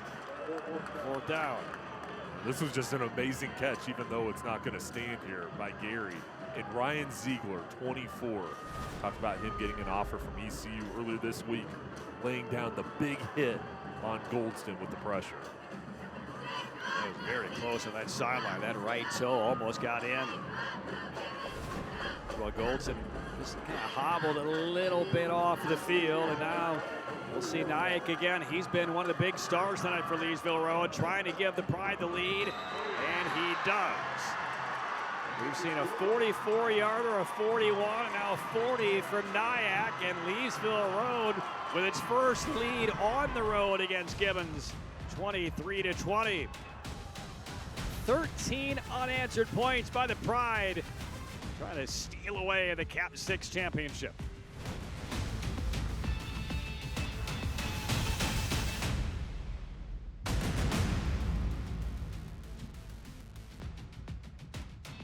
Number 82 for Leesville Road, Rowan Nyack has had a big, big game. It's unusual in a high school football game to be 3 of 3 from the field goal department.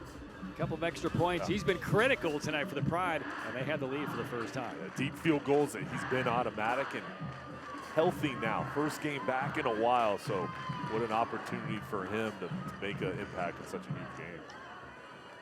23-20, Pride leading. They trailed 13-3 early in the second. They trailed 20-10 midway through the second when that fake punt for a touchdown bit them. 13 straight points by the Pride. Silence in the crowd. Air experts heating and cooling. Kickoff. Peebles moves forward. Grabs at the 8. Angles right to the 20. Bumps off a teammate. Now reverses field. There's some room here. 35 out to the 40. And stopped just short of the 40-yard line by Walker Hackerham.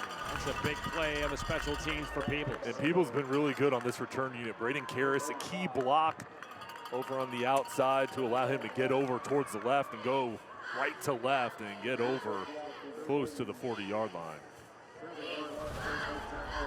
Good field position here for Cardinal Gibbons. Trailing 23-20. How will they handle being down? First down throw, Jones, and he will connect with Yardley in the Pride territory at the first play of this drive. And Jones accurate with the ball. Now look at the offensive line, the protection up front. Beautiful pass there to Yardley on the outside, but this unit of Sheehan, the left tackle, Division I recruit, offer from East Carolina as well, with Kranick, left guard Taylor, Shetter, and Doran, the right tackle. They've been solid all night long. And first down, the rollout. Jones lofts to the sideline. Dangerous, put it on the back shoulder, and that is ruled incomplete. Close on that sideline, looking for Sam Dodd. Tough throw to make on the run. Good effort there by Dodd. I might tell you about that foot. How close. Very close on that sideline again. Incomplete.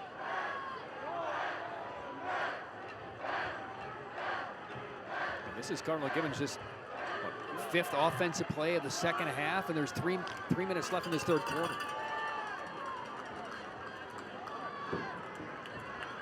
Second and 10. They flood that left side with 3 receivers.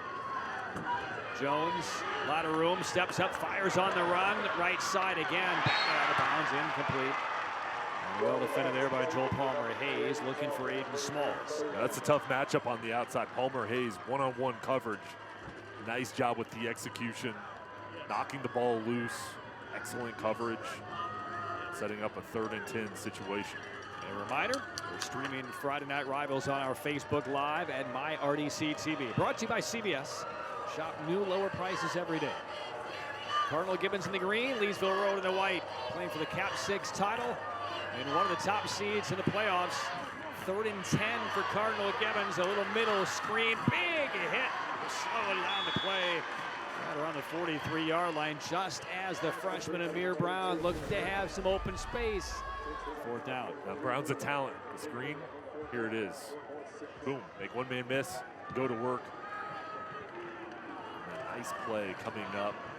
Lawrence, the stop, setting up. 4th down. Now, what do you do for Gibbons? I mean, Jones, we've seen him quick kick it. We've seen him a fake punt and where he throws it. And you just stay and go for it here. I think they're going to line up and be aggressive and just have the regular offensive set on the field. And they need about the 36-yard line, 4th and almost 7. They're going to go for it here. Jones, as the pass intercepted by Leesville Road. And there goes Matthew Lawrence up the sideline.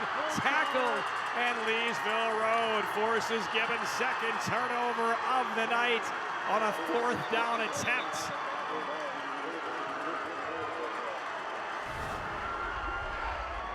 We'll see here on the interception. Lawrence, huge play. Is he down? Looks like that right knee is down. Yeah, 38-yard line. What a play here coming up with the interception. I mean, ball looks like partially tipped. And Lawrence in the right position for the turnover. We'll see if they change the call. You can read the lips right there of Gary Wiley. It says, yeah, back at the 38-yard line. So the officiating crew, I tell you what, they have had a very good game tonight, this officiating crew led by Gary Wiley. Right on that play. Right on the personal fouls, right on those close calls on the sideline we've seen the last couple of drives. And right on this right knee being down after the interception by Lawrence. And while they reset the football, let's get to our U.S. Army game summary for the contest thus far here. Jay, brought to you by the United States Army. Be all you can be. Pretty even, right? 23-20 and total yards, only 50 difference. Just been impressed with the penalties. I mean, only 7 disciplined on each side. The turnovers, though, that's why Leesville Road's ahead by 3 points. They swing it out to the backfield in the hands of Oscar Barnes for the first time tonight. And a determined run after the catch by Barnes up that left sideline. First down for the Pride. And tell you what, Cardinal Gibbons looks a little bit unsure and wobbly right now. Well, and you see the sideline, the stands for Leesville Road, and they're just gaining confidence. On the road, tough place to play. Gibbons never loses here. And the Pride, not only in it, they went from a deficit to matching it to now being ahead with the ball.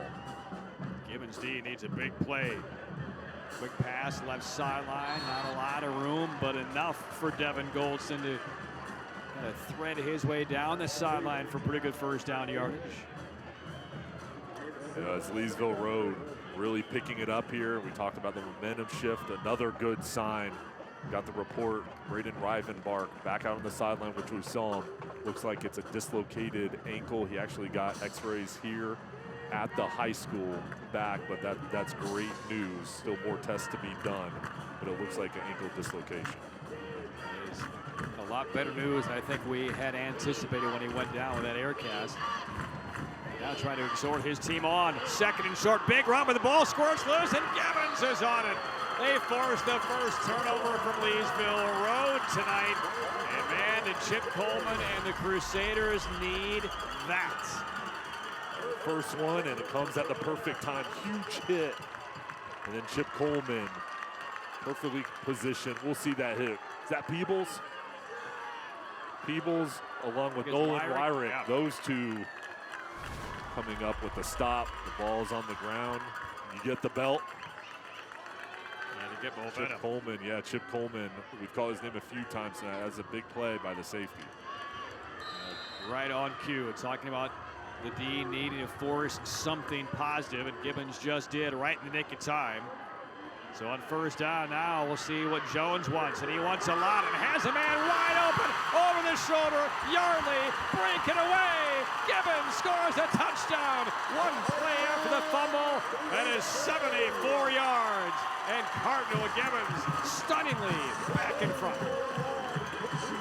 Well, they just have the ability to strike quickly, explosive plays, and they're going to be aggressive with their play calling. Bill Leedy, Stephen Wright calling the plays. Look at the clear pocket for Jones. Over on that left side, Jack Sheehan, Aiden Kranick, Brady Taylor, the center, clean pocket, and then the throw from Jones. Hitting Chet Yardley in stride, the top end speed from Yardley, getting past the defense, and that momentum that we talked about over on the Pride sideline quickly shifts over to Cardinal Gibbons.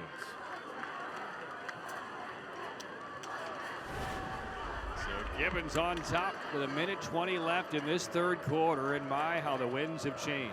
But now 325 yards passing for Jones. Bear go on for the extra point, and Gibbons up by 4. For the ebb and flow of this one, Gibbons has led by 10 points a couple of times. Leesville Road, perfect execution, wearing down the Gibbons D, forcing turnovers. Grab their first lead and driving again, but on the second offensive touch of the night by Oscar Barnes, loses the football, recovered by Gibbons, and the very next play, 74-yard dagger, and Cardinal Gibbons back on top. Isn't this game amazing? I mean, this is the best. And you talked about the Hurricanes across the street. I think people may leave there and come down to this game, seeing what's going on. Back and forth, each team having a response. And you can see why each team has realistic goals of winning the state championship. This is just fun competition, and we talked about the conference championship on the line. It means a lot to these players. NC assist touchdown, 74-yard reception by Yardley. Sponsored by NC Assist. We make affording college simple. 6th touchdown reception by Yardley this year. So the senior on senior night saluted before the game with all of the other seniors on this Cardinal Gibbons football team. Gibbons up by 4. With a minute 20 left in this third quarter, 27-23. This has been a privilege to be part of. It's still 13 more minutes to go, and maybe then some.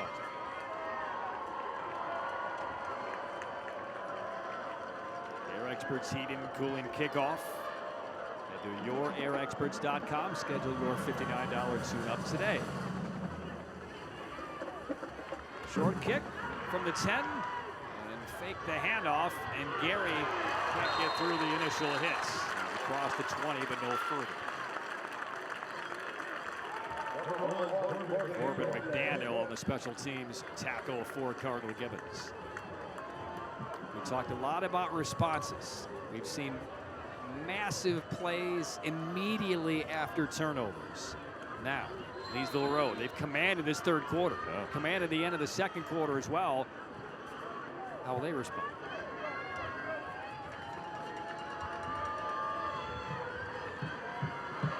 Goldson on first down. Shaw Stevens now back in the backfield. He's dropped immediately for a couple-yard loss. Ryan Ziegler.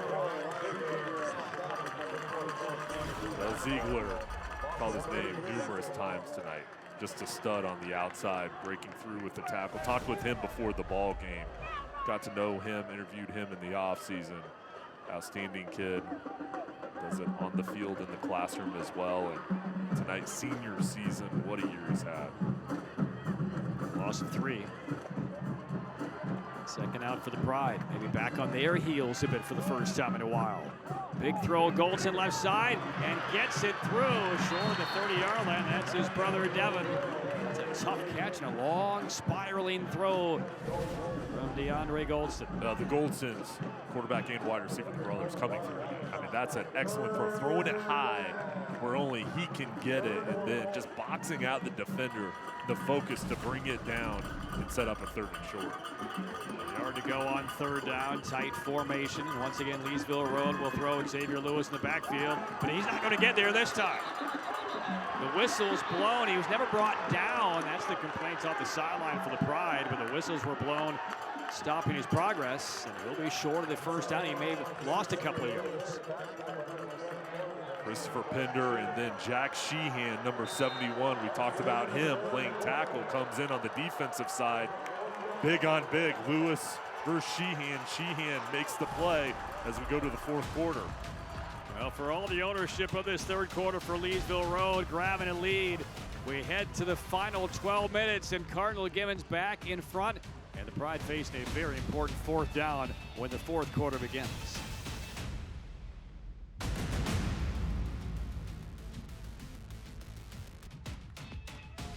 CBS Friday Night Rivals presented by Campbell University. Regular season finale enters the 4th quarter. Cardinal Gibbons leading Leesville Road 27-23.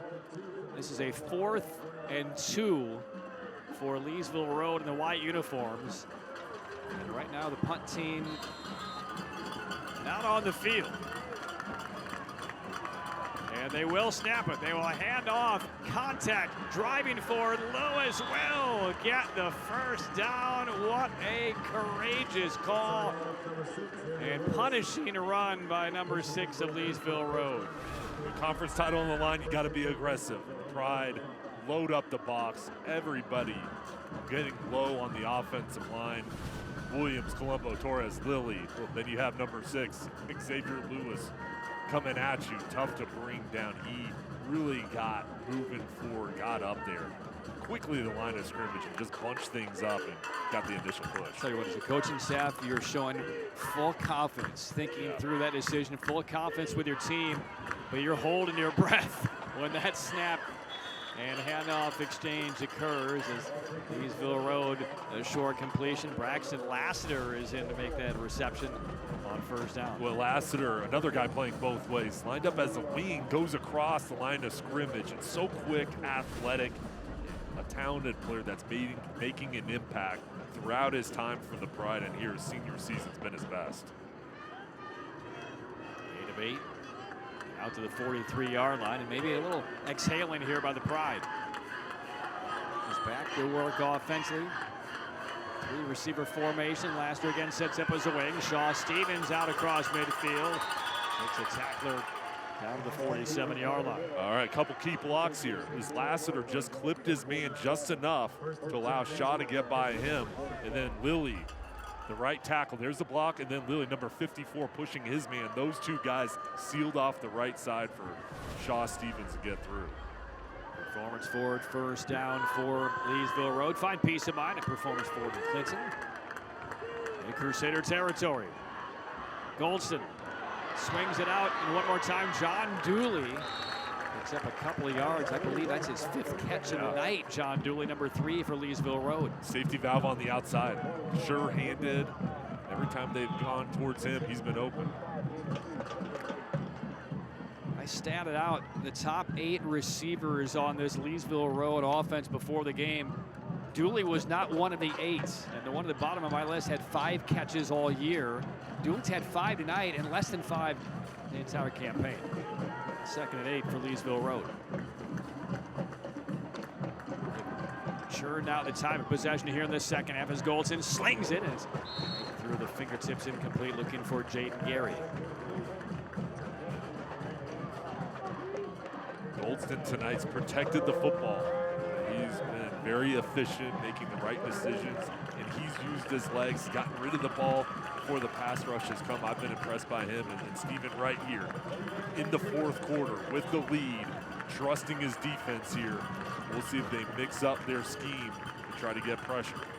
Tell you what, if it was 4th down territory in your own territory on 4th and 2, it's definitely 4th down territory now in Crusader territory. 3rd and 8. Gary in motion. Here comes the blitz right at the middle. Picked up enough. Goldston throws left sideline, and it's Dooley again. And he's knocked off the play by Nolan Wyrick, and it's 4th down. Wyrick excellent in coverage here. And now you're right. We talked about 4th down. What do you do? And here's Goldston getting the outside. Wyrick, perfect timing, knocking the ball loose. Punting unit out on the field. 4th and 8, and yeah, sure enough, Nyack, who's knocked out 3 distance field goals tonight, will play the field position game with 9:12 left in the 4th quarter, down by 4, and he will boot it away. And nobody back for Cardinal Gibbons, and the Pride trying to save it, and just does tumble a yard or 2 deep into the end zone. Touchback. So now 9:02 left in the 4th quarter. 47-yard kick by Nyack. And Cardinal Gibbons with the football, +4. 3 minutes gone by in the final quarter. So close. I mean, that kick was almost too good and got the hop that you wanted. And now for Cardinal Gibbons coming out here. 4-point lead. You want one of those drives that Leesville Road has had tonight. The long drives, keeping the ball on the ground, use up the clock, and try to make this a 2-score game. So there's Gannon Jones, the sophomore quarterback, who is not expected to be the main guy at the controls for the Crusaders. But it was a Whit Neubauer broken finger in week 5 that forced Gannon Jones to step up, and he has not thrown an interception all year. Pretty impressive for the sophomore. He's thrown 3 touchdown passes tonight, so 17 TDs, no picks. And again, likely it'll be Neubauer back and able to go next week in the opening round of the playoffs. So thank you very little for Gannon Jones, but the future quarterback for Cardinal Gibbons getting it done all year. He makes a wise decision here, tucks and runs right into a tackle at the 25-yard line. Penalty marker is thrown in. There's Tyler Carlson, number 33, on the stop of Gannon Jones. But the official saw something right at the area of that stick. I don't know if the tackle was high around the face mask, perhaps, or something else. Ben Kolstad is also asking the same question. And it looks like this will go on Leesville Road. And it is a face mask. Face mask defense. Inadvertent. Let's see if it happens on that tackle. Yeah, sure enough, right there. Oh, right there. So not on the tackle, but Lassiter kind of on the drive-by, caught him with the left hand. 5-yard face mask. Performance forward, first down for Cardinal Gibbons. 8:22 left in the fourth quarter. Gibbons football leading by 4.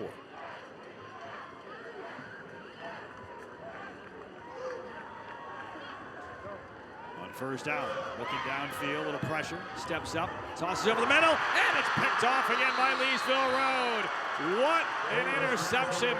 Walker Hacker diving right, got enough of his hands on it and not only brought it in but controlled it on the landing.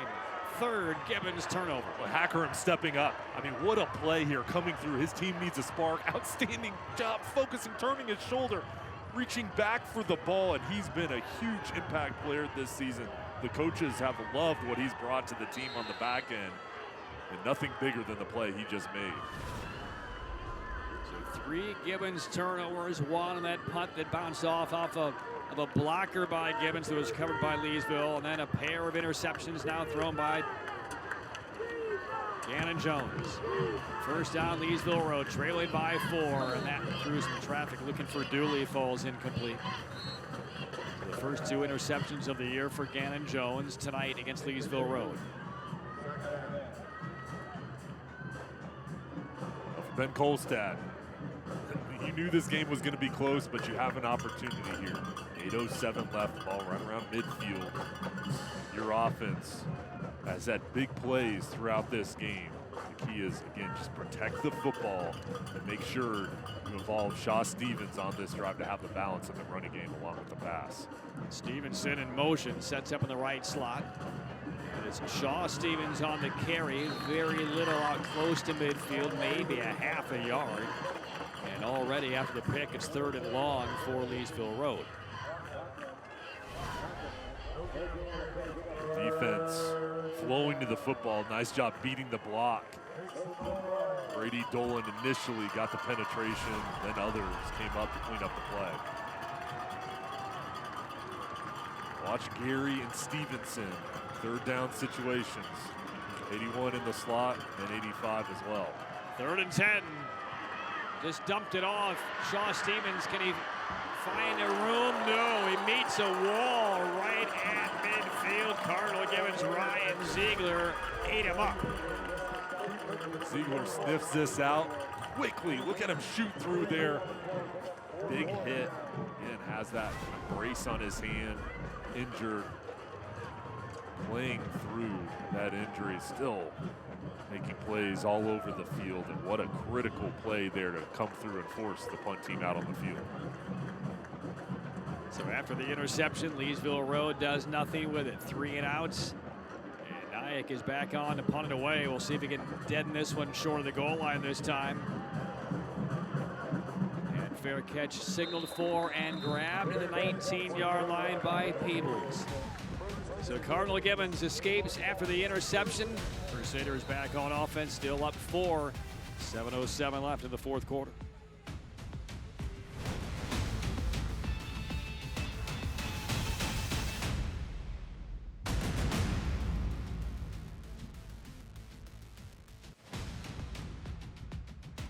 Well, this game has been as compelling as you would hope it to be. Last game of the regular season for the conference championship. And a very high seed when the brackets come out over the weekend. 27-23 Cardinal Gibbons. And Gibbons opens up this drive just short of their 20-yard line. Nothing much there on first down for Amir Brown, the freshman tailback. Tyler Carlson on the stop. That was Christian Shaw, Micah Purvis, number 5 there. Those linebackers have been very active tonight all over the field. Clock running inside 6:40. Both teams full complement of 3 timeouts. 2nd and 9 for Gibbons. Passing play for Jones over the middle. On the cross, that's Aiden Smalls. On the 35-yard line. Called Smalls' name a lot in this second half. He's done a pretty good job hemming him in so far tonight. It will be a first down, though, for the Crusaders. Stephen Wright got him in motion there, going across the field on a crossing route. Moving him different spots. You're right, though. Leesville Road's focused on him. They've been good in coverage. Performance forward, first down. And the give on first down, room up the middle. Little juke, nicely done. Nick Leonard. And inside the Leesville Road 40-yard line. Only seen Leonard in the backfield a handful of times tonight. Leonard there, going through that gap, swerving right to left, and then coming through, getting across midfield. He's been lined up out of wide receiver too. A guy that they use him in different spots in the formation. Stephen Wright, Bill Leedy. They'll move him around. A tough matchup, and there is a running back comes through with the big play. Now below 6 minutes to go. Drive gets to the 40-yard line. New set it down for Cardinal Gibbons, leading by 4.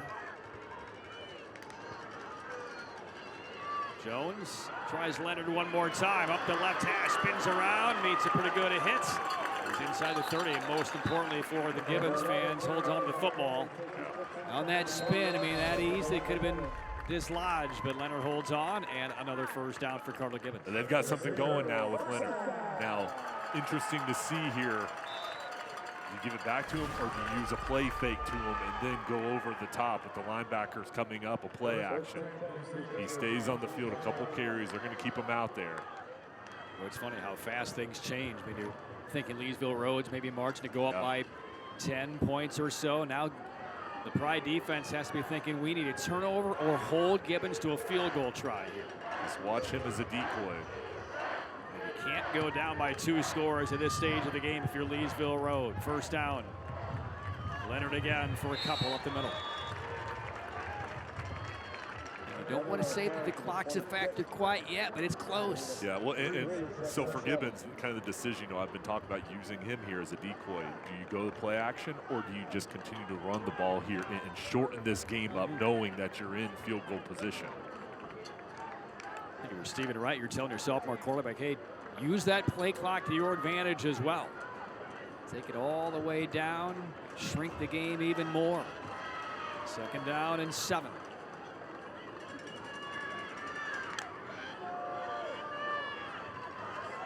There's the play action.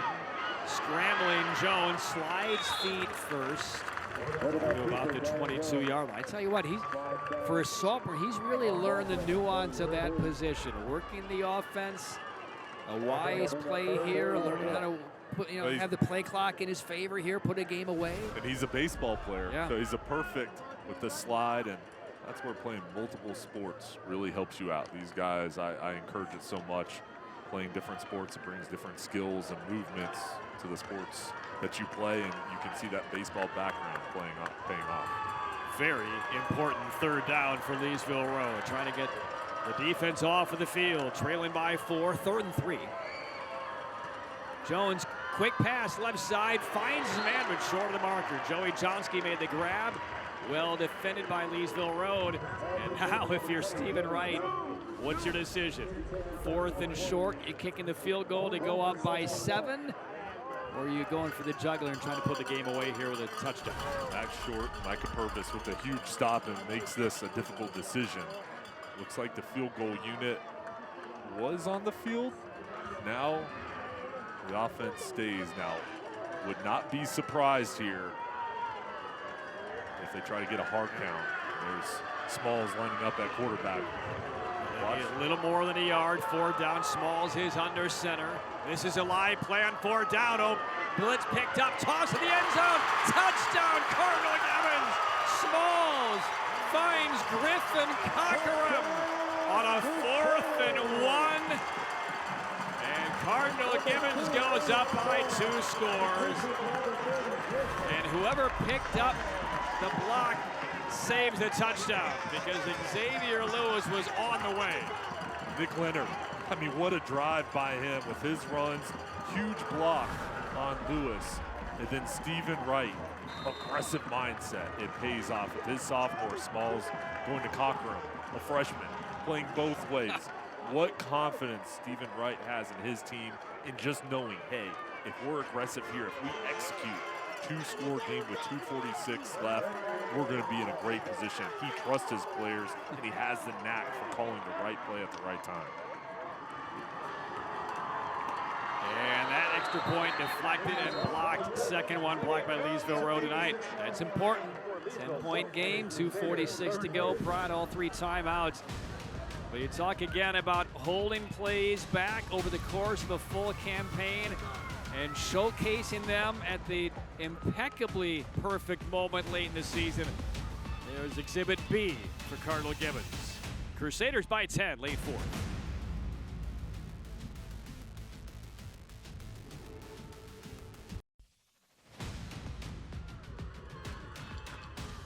Cardinal Gibbons leading by 10, 33-23. We saw a fake punt lead to a touchdown midway through the second quarter. Smalls was on the back end of that one. Here on a 4th down and 1, leading by 4. Smalls goes under center. Leonard picks up the blitzer, and Cockrum, the freshman, catches the pass on 4th down and runs it in. Gibbons by 10. What execution set up, 4th and 1, it was going to be a run, wasn't it? And with the play fake and the huge pickup, it allowed Smalls to get to the outside and get the pass off. Well, this has been fun. Not a lot of fun right now for the Pride, 10 points down. But again, 3 timeouts. 2:46 to go. Looking for big special teams play here. Gary on the return, not much. And a long field for the Pride. Now the good news for the Pride is you try and break this down as we go to our game summary presented by the U.S. Army, Jay. McDanon Jones, 362 yards through the air. Goldston's been great as well. 154 no turnovers. I mean, the offenses have really stood out. And Cardinal Gibbons, those 3 turnovers, but they have a 10-point lead because they've executed on a couple 4th down situations, trick plays to get big gains and touchdowns, and just been impressed. Each side has shown so much tonight. They're certainly asking a lot of your offense to have 2 possessions full of points here with 2:41 to go, 3 timeouts. The good news for the Pride is at least it gives him a little bit of hope. Is the leg of Rowan Nyack. Knock in 3 field goals, you're 10 down. You're going to need him, and maybe even earlier than you normally would. You get in field goal range with some time on the clock, you might kick the field goal early, right? Yeah, this game is not over. And with those timeouts, Ben Kolstad wisely holding them in case you need them late, and they very well are going to need them here. It starts off with a drive, though, and they've got to get quick. That's a great point. I mean, you don't necessarily have to have a touchdown here. If you get in field goal range, it doesn't have to even be close. I mean, he can kick it 50 yards. He's just a huge part of this team, and here comes the ball. Were we seriously just waiting for a football in the 4th quarter of, a football game? I think we were. We've seen everything. Play begins. No time to waste. Long pass to the right side. Elijah Stevenson for about 3 yards. And look at that Leesville Road silence saying, let's go, hustle it up. We're not going to burn a timeout after that play. That will take Precious Cargo off the clock. Now we have seen some pretty methodical and effective drives for Leesville Road's offense. But big plays, not so much. They need one here with Goldston. He's going to air it out up the right side. This will be picked off. Intercepted by Wyrick and Cardinal Gibbons. And that's probably going to do it. Pursuing another Cap 6 championship, that might have done it for Nolan Wyrick. The 2nd interception on the season, Wyrick, the vision. And he just swoops in there for the ball. Read the eyes, comes across the field. Outstanding play. But now Cardinal Gibbons, they can feel the victory. Possession with the lead. What a huge victory this holds.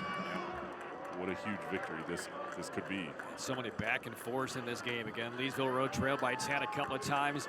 Had a 3-point lead, had the football again. Coughed it up, though, on the fumble by Asgar Barnes, a running back we hadn't seen really at all in the first half. Came on for 2 carries. The second one was dislodged for a fumble.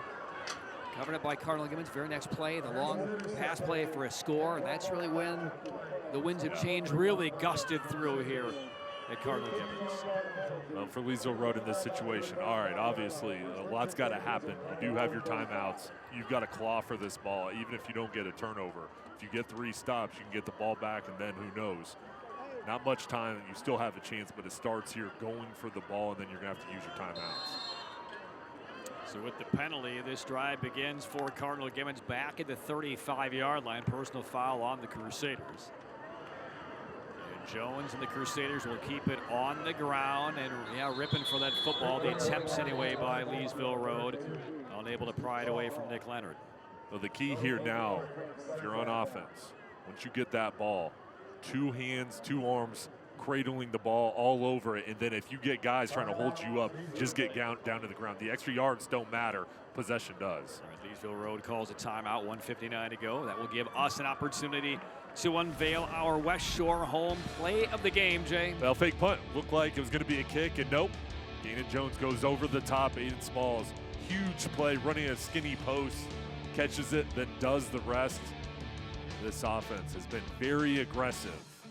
It was 4th and 14, Patrick. It didn't matter here in the first half. That was a big momentum shift for the Crusaders. West Shore home bringing happiness to every home. Cardinal Gibbons, 25 consecutive conference wins. Their last conference loss came against Leesville Road late September of 2020. 10-point lead, couple of occasions earlier in this game. And they were kind of knocked on their heels through that third quarter, down by 3, gasping a bit. Defense came up with a big play, and they got their second win. Well, and one thing, when you watch these teams, Patrick, just think about the responses. I mean, these are championship caliber teams, and there's a reason why they've mowed through their schedules, because when they've had moments that haven't gone their way, they've had a response. Each side has thrown their punches. Under center on 2nd and 10, 2 timeouts left for the Pride. Leonard again, both hands and arms and biceps on that football for Nick Leonard. He's not letting that one get loose. Micah Purvis, Christian Shaw just going for the ball. He's trying to knock it loose. Leonard wisely gets down. Another timeout. Yep. 1 left for the Pride. This has to be a stop for Leesville Road. Want to have any chance here, you have to get off the field and force a punt.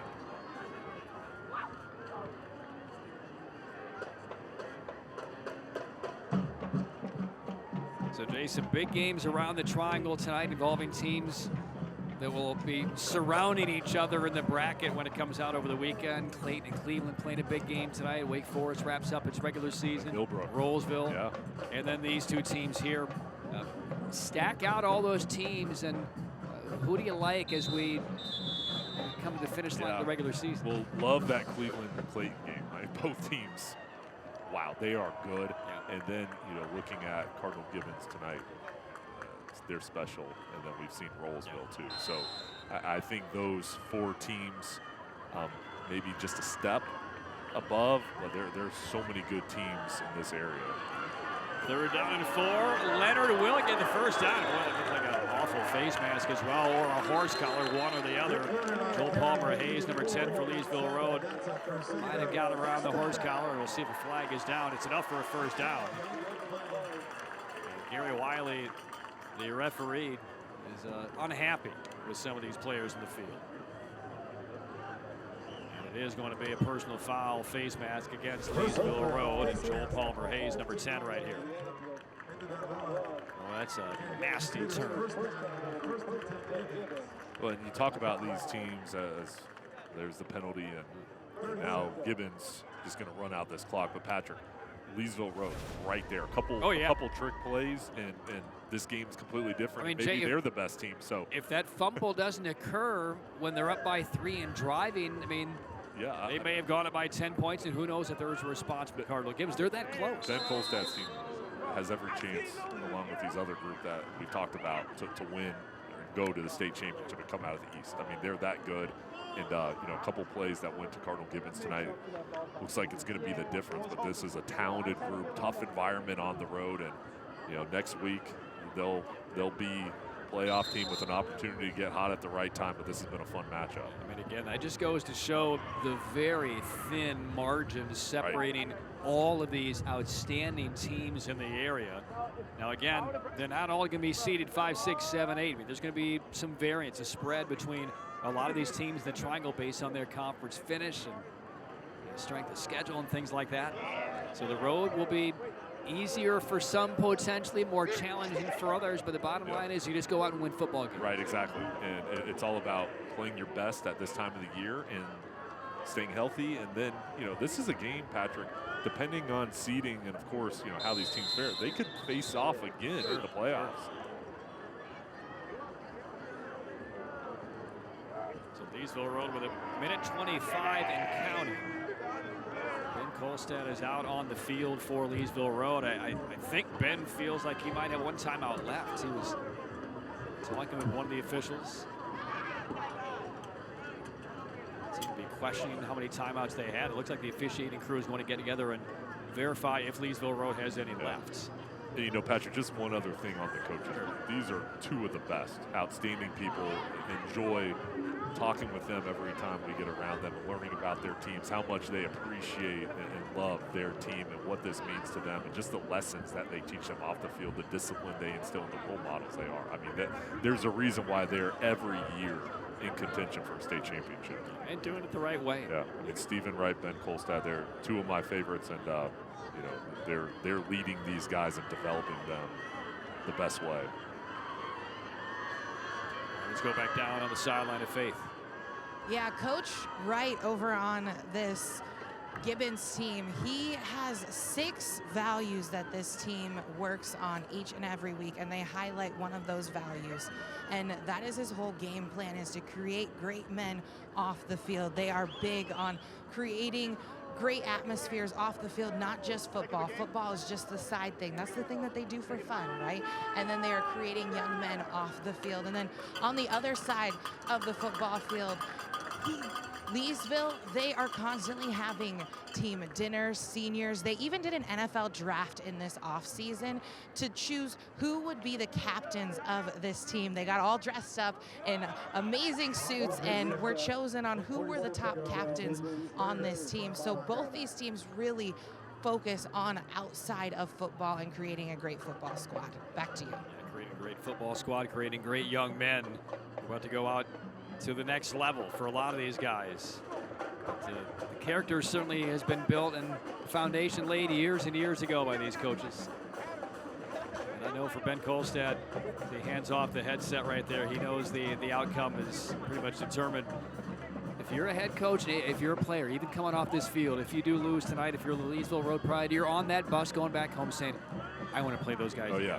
You're going back, and you're going to use this as motivation, and you're going to be confident that, hey, listen, this is a close ball game. We'll know what it takes in the playoffs the next time. And for Cardinal Gibbons, you're confident as well because you're going to get the win. You protected your home field, and you win the conference championship, and you have an opportunity for an excellent seed. All right, they have now determined Leesville Road out of timeouts. Reset the game clock to 1:47, and Cardinal Gibbons in the first of a couple of victory formations here. A couple more snaps, and Gibbons on senior night will win the Cap 6 again. It will be a 26th consecutive conference win.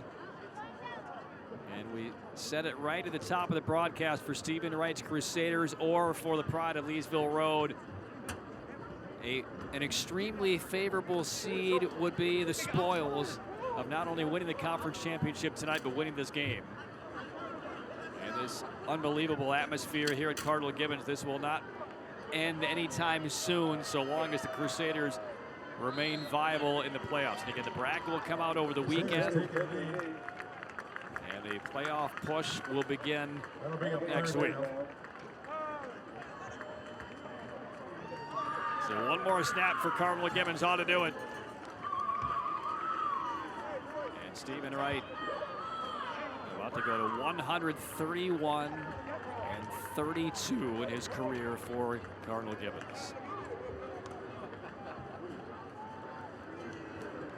So one more snap coming for Gannon Jones, the sophomore quarterback who might be taking his last snap for a while here for the Crusaders. They expect to have Whit Neubauer back, the senior, next week when the playoffs begin.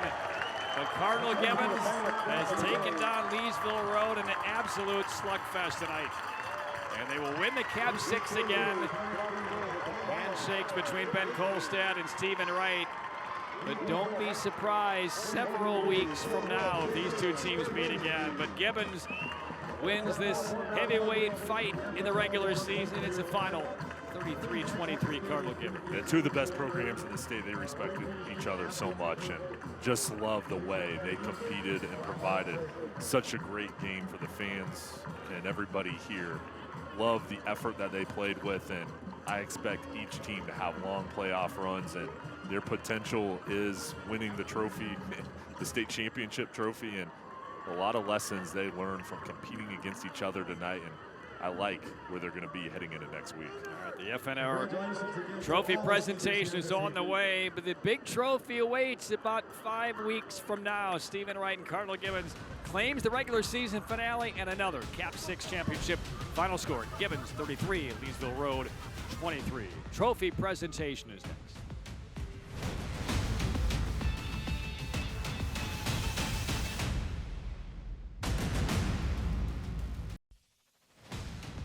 The regular season ends. Another conference championship for Cardinal Gibbons. Tough one tonight, 33-23 over Leesville Road.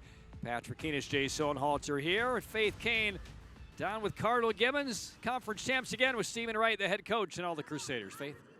All right, Coach, a trophy for you guys tonight, also a conference championship. Now, it seemed for a second there in the second half that the momentum was all over there for Leesville Road. How were you guys able to turn it around and get that win? Well, I'll tell you, our defense did a phenomenal job of shutting them down in the fourth quarter. We obviously gave up a few points there in the third, made a huge play on a 4th and 1 from Aiden Smalls to Griffin Cockerham, and that sealed the deal for us tonight. Love seeing our defensive back, Nolan Wyrick, finish it off with a big pick there at the end, and we just took a knee to kneel the thing out. So, man, phenomenal job by Leesville, but, man, so proud of our guys. Grit, determination, made the plays when we needed to. Heck of a game tonight. And big win tonight, senior night. You guys have all the momentum. How do you carry that over into next week with the playoffs? Yeah, obviously a great way to work into next week in the playoffs. We probably secured ourselves somewhere around a 5 seed, and kind of the real season begins now. So we can't wait to get going. So proud of our guys and so proud of our seniors carrying us this win tonight. All right, thank you so much, Coach. We're going to take it back to you, but go ahead, take that trophy, celebrate with your team.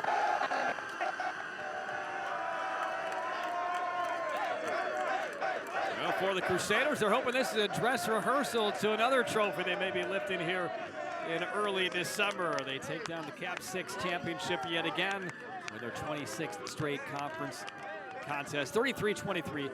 Over Leesville Road. Well, that's going to wrap up our regular season coverage here on Friday Night Rivals. We all would like to take a minute to thank the great sponsors at CVS, Campbell University, Tatum Atkinson, who make all these games possible for all of our viewers at home.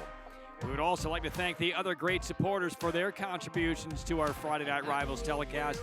Those would be Performance Ford and Performance Chrysler, Dodge, Jeep, and Ram, the U.S. Marine Corps, Air Experts Heating and Cooling, the U.S. Army, NC Assist, Drive Shack, the United States Navy, and the United States Air Force Reserves. We'd also like to thank tonight's participating high schools and their administrators for all of their support, Leesville Road, and our host right here at Cardinal Gibbons High School. A reminder, starting in January, tune in for the 2024 season of high school hoops. Jay and I will be back for that. We thank you for watching Friday Night Rivals, and we'll see you for the high school football championships December 8th and December 9th on MyRDC 28. For Faith Kane, Jay Sohnhalter, our great crew, Patrick Keenis saying good night from Cardinal Gibbons, where the Crusaders win the Cap 6, taking down Leesville Road 33-23. Happy Halloween. Enjoy the weekend. Work so hard just to make this show.